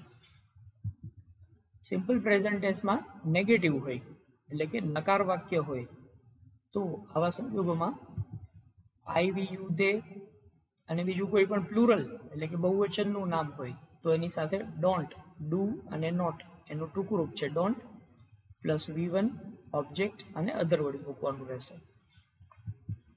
તો we don't eat an apple every day, અમે દરરોજ એક સફરજન ખાતા નથી. ત્યારબાદ સિમ્પલ પ્રેઝન્ટ ટેન્સમાં ઇન્ટ્રોગેટિવ એટલે કે પ્રશ્નાર્થ વાક્ય હોય તો પ્રશ્નાર્થ વાક્ય માટે ડુ કે ડઝ છે એ આગળ આવી જાય. ત્યારબાદ આઈ વી યુ દે અને પ્લુરલ કોઈ પણ નામ હોય એ લખવાનું. ત્યારબાદ V1 ઓબ્જેક્ટ અને અધર વર્ડ્સ. તો do they eat an apple every day, તેઓ દરરોજ એક સફરજન ખાય છે. તો આવી રીતે આ પ્રશ્નાર્થ વાક્ય બનશે. ત્યારબાદ સિમ્પલ પ્રેઝન્ટ ટેન્સમાં જ જો કર્તા તરીકે ત્રીજો પુરુષ એક વચન હોય, અહીંયા આપણે આઈ વી યુ દે અને કોઈ પ્લુરલ એ કર્તા તરીકે હોય ત્યારે વાક્ય રચનાઓ શીખ્યા. હવે કર્તા તરીકે જો ત્રીજો પુરુષ એક વચન હોય સિમ્પલ પ્રેઝન્ટ ટેન્સમાં થર્ડ પર્સન એફર્મેટિવ હોય તો એવા સંજોગોમાં ત્રીજો પુરુષ એટલે હી શી ઇટ અથવા કોઈ પણ એક વચનનું નામ હોય તો ક્રિયાપદની પાછળ એસ અથવા ઈએસ લગાડવાનું રહેશે, પછી ઓબ્જેક્ટ અને અધર વર્ડ્સ. તો આપ જોઈ શકો છો શી પછી ઈટ ક્રિયાપદ છે એની પાછળ આપણે એસ લગાડ્યું તો she eats an apple every day. એવી રીતે થર્ડ પર્સન જો નેગેટિવમાં આપણે બનાવવું હોય, નકાર વાક્ય બનાવવું હોય તો શું થશે? તો નકાર વાક્યમાં અહીંયા ડઝ નોટ એનું ટૂંકું રૂપ ડઝન્ટ. પહેલામાં આપણે ડુ નોટ એટલે કે ડોન્ટ લખતા હતા, અહીંયા ડઝ નોટ એટલે કે ડઝન્ટ એનું ટૂંકું રૂપ આવશે. તો હી શી ઇટ અથવા કોઈ પણ સિંગ્યુલર એટલે એક વચનનું નામ હોય ત્યારે ડઝ અને એની સાથે નોટ પ્લસ V1 ઓબ્જેક્ટ અને other words. She doesn't eat an apple every day, તેણી દરરોજ એક સફરજન ખાતી નથી. ત્યારબાદ simple present tense third person interrogative હોય એટલે ત્રીજો પુરુષ એક વચન એમાં પ્રશ્નાર્થ વાક્યની વાક્ય રચના હોય તો ડઝ છે એ વાક્યની આગળ આવી જશે. ડઝ પછી હી શી ઇટ અને કોઈ સિંગ્યુલર પ્લસ V1 ઓબ્જેક્ટ અને અધર વર્ડ્સ. તો does she eat an apple every day, તેણી દરરોજ એક સફરજન ખાય છે. તો પ્રશ્નાર્થ વાક્ય આવી રીતે બની શકે. ત્યારબાદ પ્રેઝન્ટ પ્રોગ્રેસિવ ટેન્સ એટલે કે ચાલુ વર્તમાન કાળ. પ્રેઝન્ટ પ્રોગ્રેસિવ, હવે પ્રોગ્રેસિવ શબ્દ વાપરવાને બદલે ત્યાં કન્ટિન્યુઅસ એવો શબ્દ વાપરે તો પણ એ એક જ વાત છે. પ્રેઝન્ટ કન્ટિન્યુઅસ ટેન્સ કહેવામાં આવે અથવા તો પ્રેઝન્ટ પ્રોગ્રેસિવ ટેન્સ કહેવામાં આવે. તો ચાલુ વર્તમાન કાળનો ઉપયોગ બોલતા સમયે થઈ રહેલી ક્રિયાઓ દર્શાવવા માટે, મતલબ કે જે ક્રિયા અત્યારે શરૂ છે, અત્યારે ચાલુ જ છે પણ હજી સુધી એ પૂર્ણ થઈ નથી, મતલબ કે તમે જ્યારે બોલો છો ત્યારે જ કોઈ ક્રિયા ચાલુ છે એવી ક્રિયા દર્શાવવા માટે ચાલુ વર્તમાન કાળનો ઉપયોગ કરવામાં આવશે. તો પ્રેઝન્ટ પ્રોગ્રેસિવ ટેન્સ હકાર વાક્યની વાક્ય રચના જોઈએ. તો હકાર વાક્યમાં ચાલુ વર્તમાન કાળ સબ્જેક્ટ એની સાથે એમ ઇઝ આર માંથી કોઈ પણ એક, V1 એની સાથે ING ઓબ્જેક્ટ અને other words. Subject am is are V1 ING object અને અધર વર્ડ્સ. તો ઉદાહરણ તરીકે I am eating an apple now, તો બોલતી વખતે જ અહીંયા સફરજન ખાવાની ક્રિયા ચાલી રહી છે એવું દર્શાવવા માટે I am eating an apple now. ત્યારબાદ present progressive tense. Present progressive tense એટલે ચાલુ વર્તમાન કાળ. ચાલુ વર્તમાન કાળમાં નકાર વાક્ય હોય તો નકાર વાક્યની અંદર સબ્જેક્ટ એમ ઇઝ આર પછી નોટ લગાડવાનું, V1 એની સાથે ING ઓબ્જેક્ટ અને other words. He is not eating an apple now, તે અત્યારે સફરજન ખાઈ રહ્યો નથી. ત્યારબાદ પ્રેઝન્ટ પ્રોગ્રેસિવ ટેન્સમાં ઇન્ટ્રોગેટિવ એટલે કે પ્રશ્નાર્થ વાક્ય હોય તો પ્રશ્નાર્થ વાક્યમાં એમ ઇઝ આર એ વાક્યની આગળ આવી જાય પ્લસ સબ્જેક્ટ V1 એટલે કે ક્રિયાપદનું મૂળ રૂપ એની સાથે ING ઓબ્જેક્ટ અને અધર વર્ડ્સ. તો are you eating an apple now, તમે અત્યારે સફરજન ખાઈ રહ્યા છો, પ્રશ્નાર્થ દર્શાવવા માટે એમિઝાર આગળ લઈ લીધું. ત્યારબાદ પ્રેઝન્ટ પરફેક્ટ ટેન્સ એટલે કે પૂર્ણ વર્તમાન કાળ. પૂર્ણ વર્તમાન કાળનો ઉપયોગ કોઈ ક્રિયા હમણાં જ પૂરી થઈ છે એવું દર્શાવવા માટે પૂર્ણ વર્તમાન કાળનો ઉપયોગ થશે. એટલે તમે જ્યારે બોલી રહ્યા છો ત્યારે જ કોઈ ક્રિયા હમણાં પૂરી થઈ છે, તો હમણાં જ કોઈ ક્રિયા પૂરી થઈ છે એવું દર્શાવવા માટે પૂર્ણ વર્તમાન કાળનો ઉપયોગ થશે. તો પ્રેઝન્ટ પરફેક્ટ એમાં એફર્મેટિવ એટલે કે હકાર વાક્યની વાક્ય રચના જોઈએ. હકાર વાક્યમાં સબ્જેક્ટ એની સાથે હેવ અથવા હેઝમાંથી કોઈ પણ એક આવશે, પ્લસ V3 ઓબ્જેક્ટ અને other words. I have eaten an apple just now. મેં હમણાં જ એક સફરજન ખાધું છે. તો આપણે જ્યારે બોલીએ છીએ ત્યારે જ સફરજન ખાઈ લેવાની ક્રિયા પૂરી થઈ ગઈ છે એવું દર્શાવવા માટે પૂર્ણ વર્તમાન કાળનો ઉપયોગ અહીંયા થયો. ત્યારબાદ એનું નેગેટિવ સેન્ટેન્સ જોઈએ. પ્રેઝન્ટ પરફેક્ટ ટેન્સ નેગેટિવમાં, તો નેગેટિવ સેન્ટેન્સ બનાવવા માટે પહેલા સબ્જેક્ટ એની સાથે have has plus not V3 object અને other words. He has not eaten an apple just now. તેણે હમણાં જ સફરજન ખાધું નથી. ત્યારબાદ ઇન્ટ્રોગેટિવ સેન્ટેન્સ એટલે કે પ્રશ્નાર્થ વાક્ય હોય તો પ્રશ્નાર્થ વાક્યની વાક્ય રચના જોઈએ. તો પ્રશ્નાર્થ વાક્યમાં આપણને યાદ છે એ પ્રમાણે કે સહાયકારક ક્રિયાપદ છે એ વાક્યની આગળ આવી જાય. તો હેવ હેઝ વાક્યની શરૂઆતમાં લઈ લીધું. ત્યારબાદ સબ્જેક્ટ V3 ઓબ્જેક્ટ અને અધર વર્ડ્સ, છેલ્લે question mark. Have you eaten an apple just now. તમે હમણાં જ સફરજન ખાધું છે, તો પ્રશ્નાર્થ. ત્યારબાદ પ્રેઝન્ટ પરફેક્ટ પ્રોગ્રેસિવ ટેન્સ એટલે કે ચાલુ પૂર્ણ વર્તમાન કાળ. પ્રેઝન્ટ પરફેક્ટ પ્રોગ્રેસિવ એની જગ્યાએ કન્ટિન્યુઅસ લખવામાં આવે તો પણ એ એક જ વાત છે, ચાલુ પૂર્ણ વર્તમાન કાળ. ચાલુ પૂર્ણ વર્તમાન કાળ કોઈ ક્રિયા કેટલાક સમયથી થઈ રહી છે તે દર્શાવવા માટે ચાલુ પૂર્ણ વર્તમાન કાળનો ઉપયોગ થશે. ભૂતકાળમાં કોઈ ક્રિયા શરૂ થઈ અને એ હજી સુધી ચાલી રહી છે, આવો આપણે પ્રયોગ દર્શાવવો હોય તો ચાલુ પૂર્ણ વર્તમાન કાળનો ઉપયોગ થશે. તો ચાલુ પૂર્ણ વર્તમાન કાળમાં હકાર વાક્ય જોઈએ. હકાર વાક્ય માટે શું આવશે? તો સબ્જેક્ટ એની સાથે હેવ હેઝ પ્લસ બીન, પછી V1 એની સાથે ING ઓબ્જેક્ટ અને અધર વર્ડ્સ. તો મિત્રો આપ જોઈ શકો છો કે કાળનું નામ જ છે ચાલુ અને પૂર્ણ. તો ચાલુ કાળ માટેનું ING અને પૂર્ણ કાળ માટેનું V3 એટલે B નું V3 અહીંયા આવ્યું.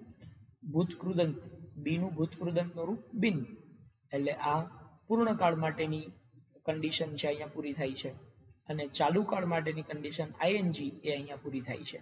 તો ચાલુ અને પૂર્ણ બંને કન્ડિશન અહીંયા આ કાર્ડની અંદર આવવી જોઈએ. ઉદાહરણ જોઈએ. I have been doing my homework for 3 hours. I have been doing my homework for 3 hours. એટલે હું 3 કલાકથી મારું હોમવર્ક કરી રહ્યો છું. તો ટૂંકમાં હોમવર્ક કરવાની ક્રિયા શરૂ થઈ હતી 3 કલાક પહેલા, એ હજી સુધી ચાલી રહી છે. તો આપણે એવું જ કીધું કે ભૂતકાળમાં કોઈ ક્રિયા શરૂ થઈ હતી અને હજી સુધી ચાલી રહી છે એવું દર્શાવવા માટે ચાલુ પૂર્ણ વર્તમાન કાળનો ઉપયોગ થશે. ત્યારબાદ નેગેટિવ સેન્ટેન્સ હોય તો નકાર વાક્ય માટેની વાક્ય રચના જોઈએ. Subject plus have has plus not been V1 ING object અને other words. I have not been watching serial since evening. હું સાંજથી સિરિયલ જોઈ રહ્યો નથી. તો નકાર વાક્ય ભૂતકાળથી કોઈ ક્રિયા શરૂ થઈ નથી એવું દર્શાવવા માટે અહીંયા ચાલુ પૂર્ણ વર્તમાન કાળનું નકાર વાક્ય. ત્યારબાદ પ્રશ્નાર્થ વાક્ય દર્શાવવા માટે હેવ હેઝ આપણે આગળ લઈ લેશું. Have has plus subject plus been V1 ING object અને other words. Have you been eating an apple. તમે સફરજન ખાઈ રહ્યા છો, તો પ્રશ્નાર્થ દર્શાવ્યો. તો આમ વર્તમાન કાળના આપણે 4 રૂપો ભણ્યા. સૌથી પહેલા સાદો વર્તમાન કાળ, પછી ચાલુ વર્તમાન કાળ, પૂર્ણ વર્તમાન કાળ અને ત્યારબાદ ચાલુ પૂર્ણ વર્તમાન કાળ. તો દરેકના વાક્ય રચનાઓ તમારે વારંવાર આનો અભ્યાસ કરવાનો છે અને એ પ્રમાણેના વાક્યો પણ બનાવવાના છે. Thank you.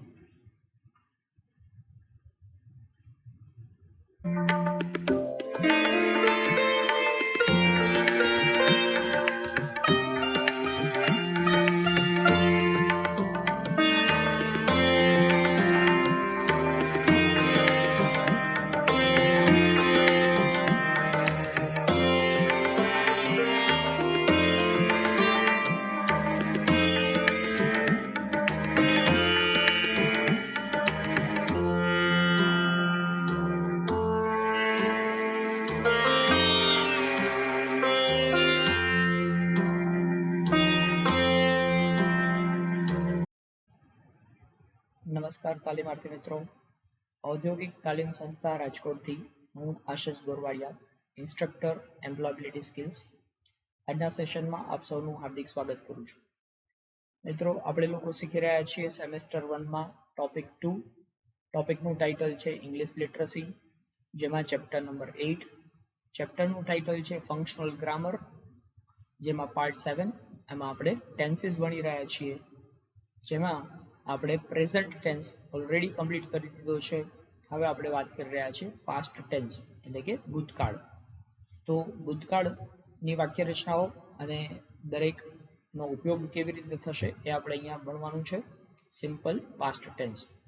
તો સિમ્પલ પાસ્ટ ટેન્સ એટલે કે સાદો ભૂતકાળ. સાદો ભૂતકાળ ક્યારે વપરાય? તો કોઈ ક્રિયા પૂરી થઈ ગઈ છે એવું કહેવા માટે સાદા ભૂતકાળનો ઉપયોગ કરવામાં આવે છે. મતલબ તમે જ્યારે વાત કરો છો ત્યારે ક્રિયા પૂરી થઈ ગઈ છે, તો એ દર્શાવવા માટે સાદો ભૂતકાળ વપરાશે. તો સાદા ભૂતકાળનું હકાર વાક્યની વાક્ય રચના જોઈએ. સબ્જેક્ટ, એની સાથે V2 એટલે કે ક્રિયાપદનું ભૂતકાળનું રૂપ, પ્લસ ઓબ્જેક્ટ અને other words. I ate an apple yesterday. ઈટનું ભૂતકાળનું રૂપ થાય એટ. તો I ate an apple yesterday. મેં ગઈકાલે સફરજન ખાધું. તો ખાવાની ક્રિયા ગઈકાલે થઈ હતી, ભૂતકાળમાં થઈ છે એ ક્રિયા દર્શાવવા માટે સાદો ભૂતકાળ અહીંયા ઉપયોગમાં આવ્યો. ત્યારબાદ સિમ્પલ પાસ્ટ ટેન્સ, એનું નેગેટિવ સેન્સ જોઈએ. તો નેગેટિવમાં સબ્જેક્ટ, એની સાથે ડીડનો ઉપયોગ કરવામાં આવશે. ડીડ પછી નોટ. ડીડ છે એ ડુનું ભૂતકાળનું રૂપ છે, તો સબ્જેક્ટ પ્લસ ડુનું ભૂતકાળનું રૂપ અહીંયા ડીડ તો ઉપયોગ થઈ ગયો, તો પછી ફરીથી પાછું અહીંયા ભૂતકાળનું રૂપ વાપરવાનું નથી, અહીંયા V1 ઉપયોગ થશે. ત્યારબાદ ઓબ્જેક્ટ, એની સાથે અધર વર્ડ્સ. તો ઉદાહરણ જોઈએ. વી ડીડ નોટનું ટૂંકું રૂપ થાય ડીડન્ટ. પછી ઈટ એન એપલ યસ્ટરડે, અમે ગઈકાલે સફરજન ખાધું નહોતું. તો આ ભૂતકાળમાં નકાર વાક્ય બને.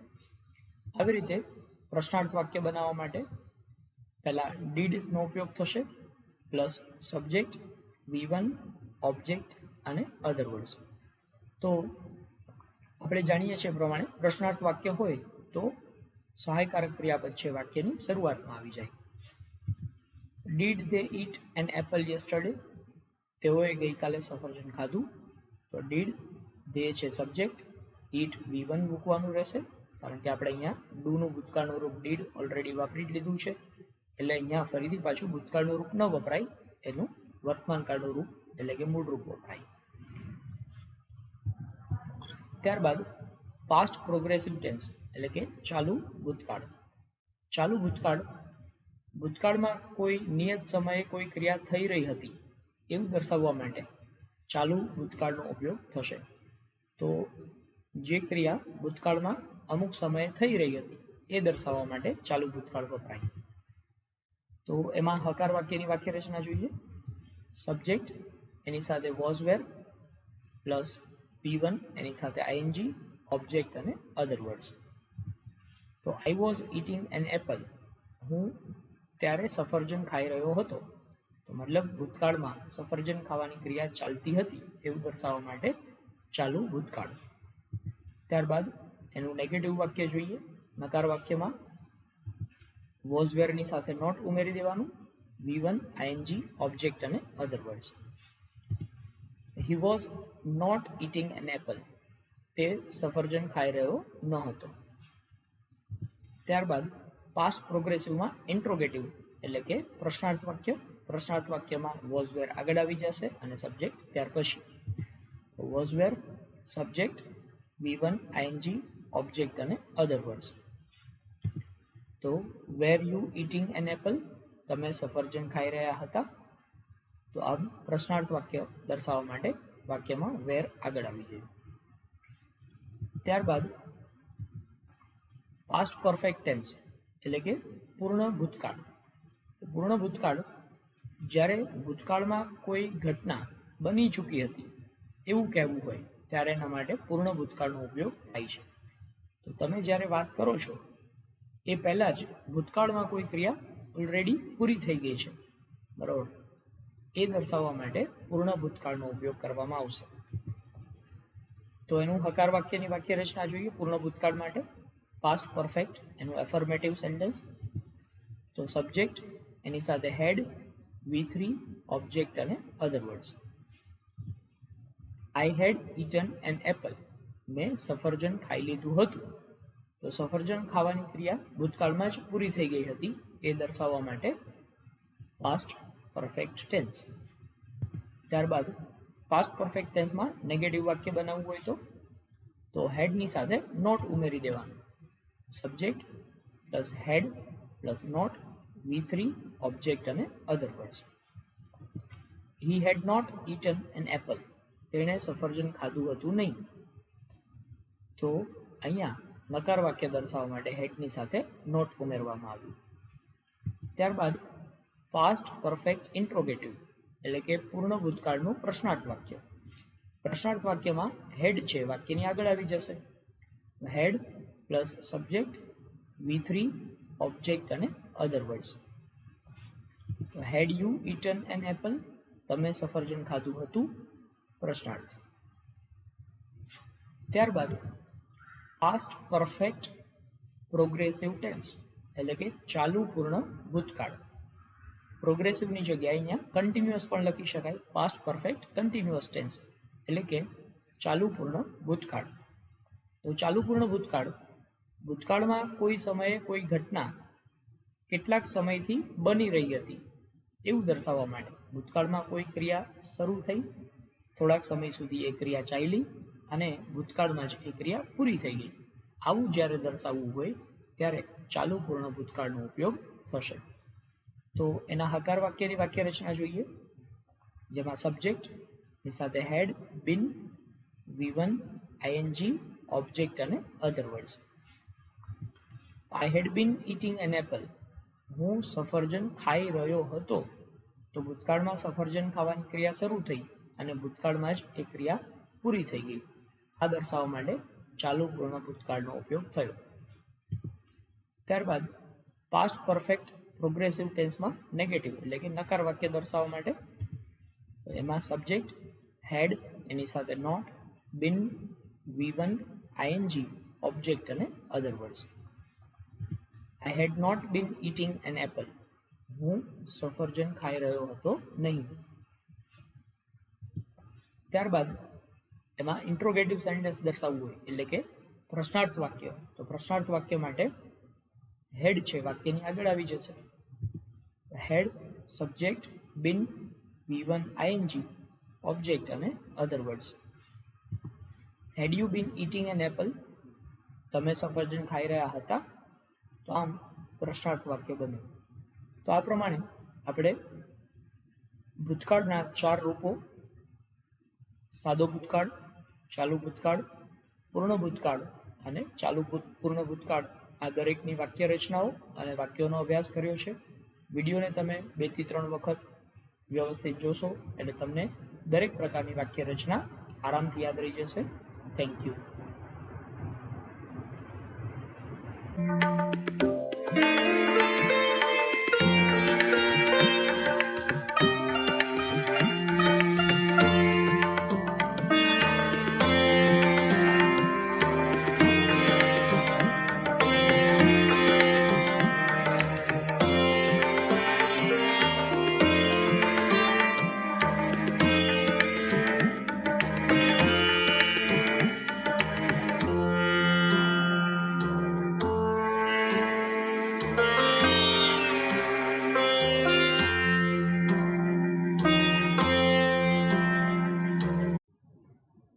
નમસ્કાર તાલીમાર્થી મિત્રો, ઔદ્યોગિક તાલીમ સંસ્થા રાજકોટથી હું આશિષ ગોરવાડિયા, ઇન્સ્ટ્રક્ટર એમ્પ્લોયબિલિટી સ્કિલ્સ. આજના સેશનમાં આપ સૌનું હાર્દિક સ્વાગત કરું છું. મિત્રો, આપણે શીખી રહ્યા છીએ સેમેસ્ટર 1માં ટોપિક 2. ટોપિકનું નામ છે ઇંગ્લિશ લિટરસી, જેમાં ચેપ્ટર નંબર 8. ચેપ્ટર 8માં ફંક્શનલ ગ્રામર, જેમાં આપણે ટેન્સીસ ભણી રહ્યા છીએ અને આ પાર્ટમાં આપણે ફ્યુચર ટેન્સ ભણવાના છીએ. તો આવો મિત્રો શરૂ કરીએ. ફ્યુચર ટેન્સ એટલે કે ભવિષ્યકાળ. તો સિમ્પલ ફ્યુચર ટેન્સ એટલે કે સાદો ભવિષ્યકાળ. સાદો ભવિષ્યકાળ ક્યાં વાપરી શકાય? તો કોઈ ક્રિયા આવનારા સમયમાં એટલે કે ભવિષ્યમાં થશે એવું દર્શાવવું હોય ત્યારે સાદા ભવિષ્યકાળનો ઉપયોગ કરવામાં આવે છે. સાદા ભવિષ્યકાળની હકાર વાક્યની વાક્ય રચના આપણે જોઈએ.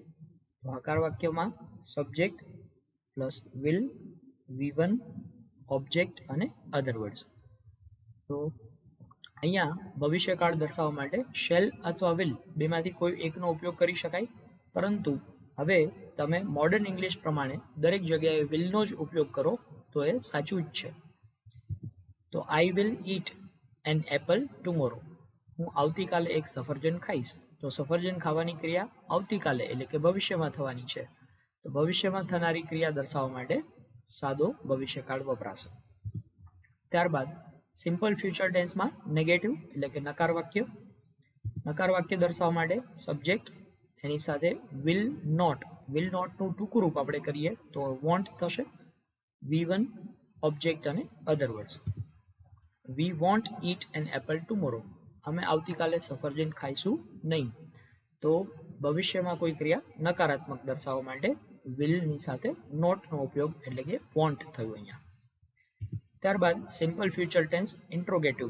ભવિષ્યકાળની પ્રશ્નાર્થ વાક્યની વાક્ય રચના બનાવીએ. તો પ્રશ્નાર્થ વાક્યમાં સહાયકારક ક્રિયાપદ વિલ છે એ વાક્યની શરૂઆતમાં આવશે, પ્લસ સબ્જેક્ટ, V1, ઓબ્જેક્ટ અને other words. Will they eat an apple tomorrow. તેઓ આવતીકાલે સફરજન ખાશે, પ્રશ્નાર્થ.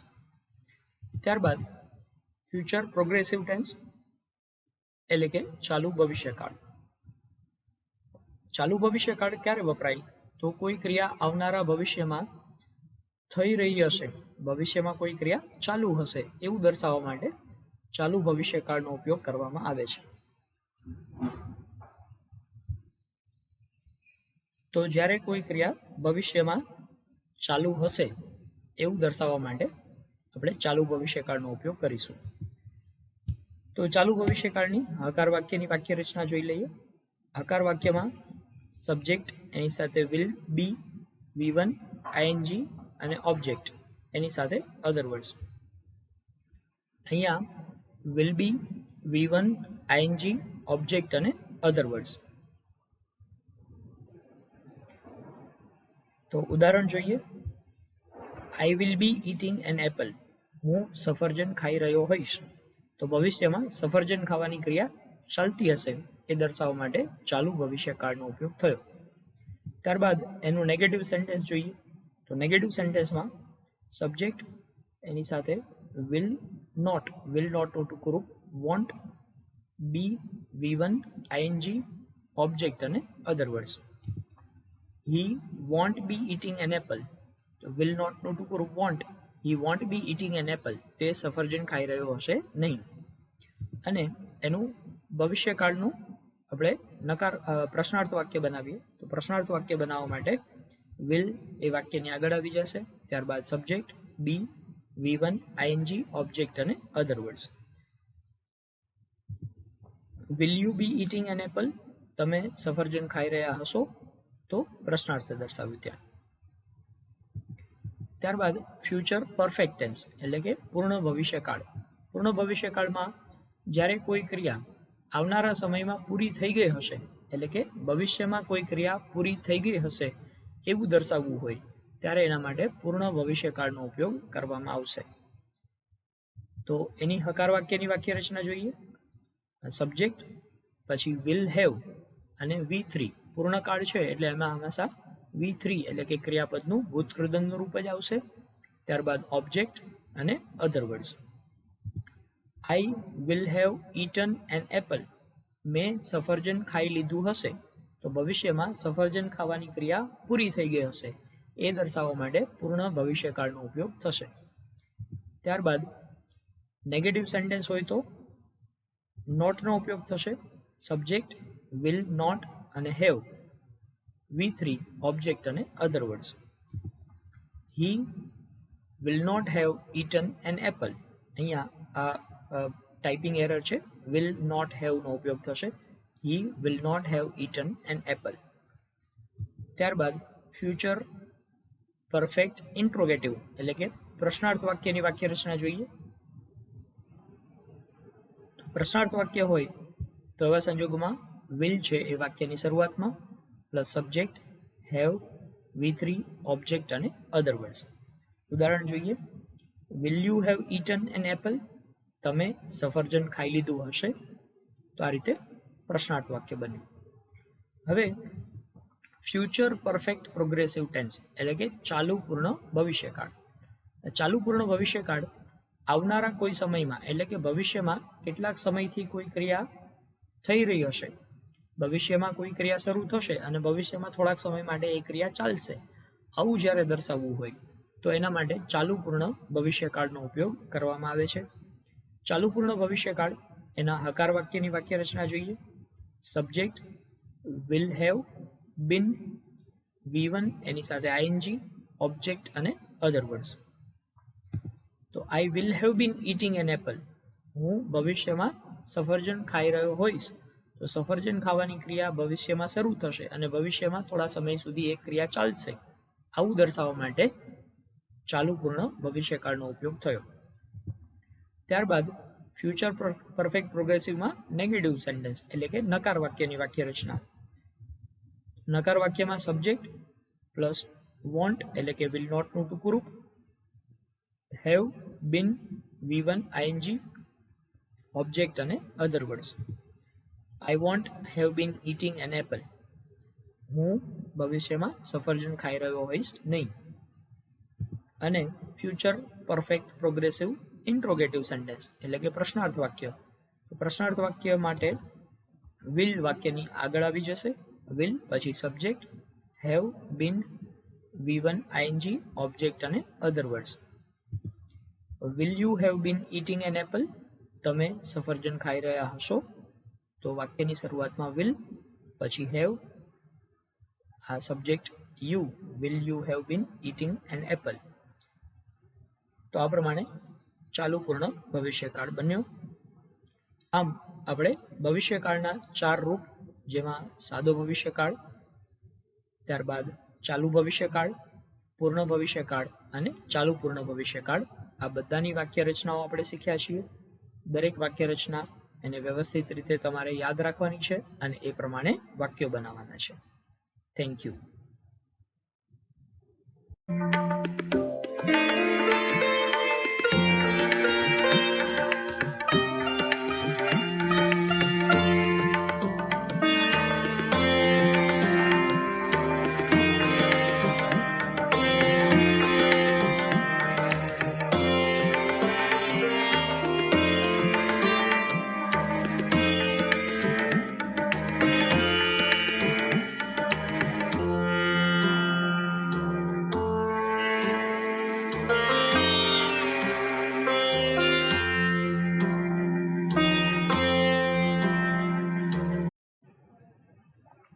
નમસ્કાર તાલીમાર્થી મિત્રો, ઔદ્યોગિક તાલીમ સંસ્થા રાજકોટથી હું આશિષ ગોરવાડિયા, ઇન્સ્ટ્રક્ટર એમ્પ્લોયબિલિટી સ્કિલ્સ. આજના સેશનમાં આપ સૌનું હાર્દિક સ્વાગત કરું છું. મિત્રો, આપણે લોકો શીખી રહ્યા છીએ સેમેસ્ટર 1માં ટોપિક 2. ટોપિકનું નામ છે ઇંગ્લિશ લિટરસી, જેમાં ચેપ્ટર નંબર 8. ચેપ્ટર 8માં ફંક્શનલ ગ્રામર, જેનો પાર્ટ 9. 9મા પાર્ટમાં આપણે લોકો શીખવાના છીએ ફ્રીક્વન્ટલી કન્ફ્યુઝડ વર્ડ્સ, એટલે કે એવા શબ્દો કે જે શબ્દો આપણને કન્ફ્યુઝન ક્રિએટ કરતા હોય, શબ્દો એક સરખા પ્રકારના લાગતા હોય પરંતુ એનો અર્થ છે એ અલગ અલગ થતો હોય. તો આવા પ્રકારના શબ્દો વિશેનો મહાવરો આપણે અહીંયા કરવાના છીએ. તો તમારા સ્લાઇડમાં જે ચિત્ર છે એ ચિત્ર જોઈને જ તમને સમજાઈ જશે કે ફ્રીક્વન્ટલી કન્ફ્યુઝડ વર્ડ્સ એટલે આ કેવા પ્રકારના શબ્દોની વાત આપણે કરી રહ્યા છીએ. તો અંગ્રેજી ભાષામાં સ્પેલિંગ અને ઉચ્ચાર વચ્ચે ઘણી વખત તફાવત જોવા મળતો હોય છે. દાખલા તરીકે કેટલાક સ્પેલિંગ એવા હોય કે જેનો સ્પેલિંગ અને ઉચ્ચાર એક સમાન થતો હોય, પરંતુ એનો અર્થ છે એ અલગ અલગ પ્રકારનો હોય. મતલબ સ્પેલિંગ છે એક સરખો હોય, એનો ઉચ્ચાર પણ એક સરખો હોય, પરંતુ એ બે શબ્દનો અર્થ છે એ કંઈક અલગ થતો હોય. તો આવા જે શબ્દો છે, આ શબ્દોના અર્થમાં જે બારીક તફાવત હોય છે, એ તફાવતને કારણે એનો અર્થ છે એ તદ્દન અલગ અલગ થતો હોય છે. તો ઘણી વખત એવું બનતું હોય કે સ્પેલિંગ જુદા જુદા હોય પણ ઉચ્ચાર એક સમાન હોય અને અર્થ એનો જુદો હોય. સ્પેલિંગ અલગ અલગ પણ ઉચ્ચાર એક સરખો અને અર્થ પાછો અલગ અલગ હોય. તો આમ ઘણી વખત આવા પ્રકારના શબ્દો છે એ આપણને મૂંઝવણ ઊભી કરતા હોય છે. તો આવા શબ્દોને ફ્રીક્વન્ટલી કન્ફ્યુઝડ વર્ડ્સ તરીકે ઓળખવામાં આવે. તો આનાથી બચવા માટેનો ઉપાય શું? તો આ કન્ફ્યુઝન ન થાય, આ પ્રકારનું ગૂંચવણ ન થાય, એના માટેનો અભ્યાસ કરવો એ જ એકમાત્ર એનો ઈલાજ છે. તો વધુને વધુ આવા શબ્દો તમે જાણો, વધુને વધુ શબ્દોને તમે ઓળખો, તો આ મૂંઝવણ છે આપણી દૂર થઈ શકે. તો અહીંયા ફ્રીક્વન્ટલી કન્ફ્યુઝ વર્ડ્સ એનું લિસ્ટ આપેલું છે. દાખલા તરીકે અહીંયા પહેલું તમને આપેલું છે ACCEPT, એક્સેપ્ટ, અને EXPECT, એક્સપેક્ટ. એક્સેપ્ટ અને એક્સપેક્ટ, તો આ બંને શબ્દો તમે જોઈ શકો છો કે એનો ઉચ્ચાર લગભગ સરખા જેવો જ છે, બરાબર. તો અહીંયા એક્સેપ્ટનો મતલબ છે સ્વીકારવું અને એક્સપેક્ટ, બરાબર, આનો મતલબ છે એ આશા રાખવી. અહીંયા એક ટાઈપિંગ એરર છે, બરાબર. એક્સપેક્ટ એટલે કે આશા રાખવી. ત્યારબાદ નેક્સ્ટ છે હીલ, HEAL, હીલ. આ સ્પેલિંગ એનો મતલબ થાય રૂઝાવવું. HEEL, હીલ એટલે પગની એડી, અને HILL, હીલ એટલે ટેકરી. તો તમે જોઈ શકો છો કે ત્રણેયનો ઉચ્ચાર તો એક સરખો જ છે, ત્રણેયનો ઉચ્ચાર હીલ થાય છે, ત્રણેયના સ્પેલિંગ અલગ અલગ છે અને ત્રણેયનો અર્થ અલગ અલગ છે. ત્યારબાદ નોટ, KNOT, નોટ. ઉચ્ચાર એનો નોટ થાય, પણ આ નોટનો મતલબ થાય ગાંઠ લગાવવી. અને NOT, આ નોટ, એનો ઉચ્ચાર નોટ થયો, પણ આ નોટનો મતલબ થાય ના. તો તમે જોઈ શકો છો કે બંનેના ઉચ્ચાર ઉચ્ચાર એક સરખા છે, સ્પેલિંગ અલગ અલગ છે અને અર્થ અલગ અલગ છે. તો આવી રીતે તમને તમારી ટેક્સ્ટબુકમાં ઘણા બધા શબ્દોનું લિસ્ટ આપવામાં આવ્યું છે. તમારે અહીંયા જે ઉદાહરણ આપ્યું એ પ્રમાણે જે અલગ અલગ પ્રકારના શબ્દો જેનું લિસ્ટ તમને આપેલું છે, એ દરેકને તમારે વારંવાર વાંચશો તો તમને એ સરળતાથી યાદ રહી જશે અને આ પ્રકારની મૂંઝવણ તમારી સામે ઉપસ્થિત નહીં થાય. Thank you.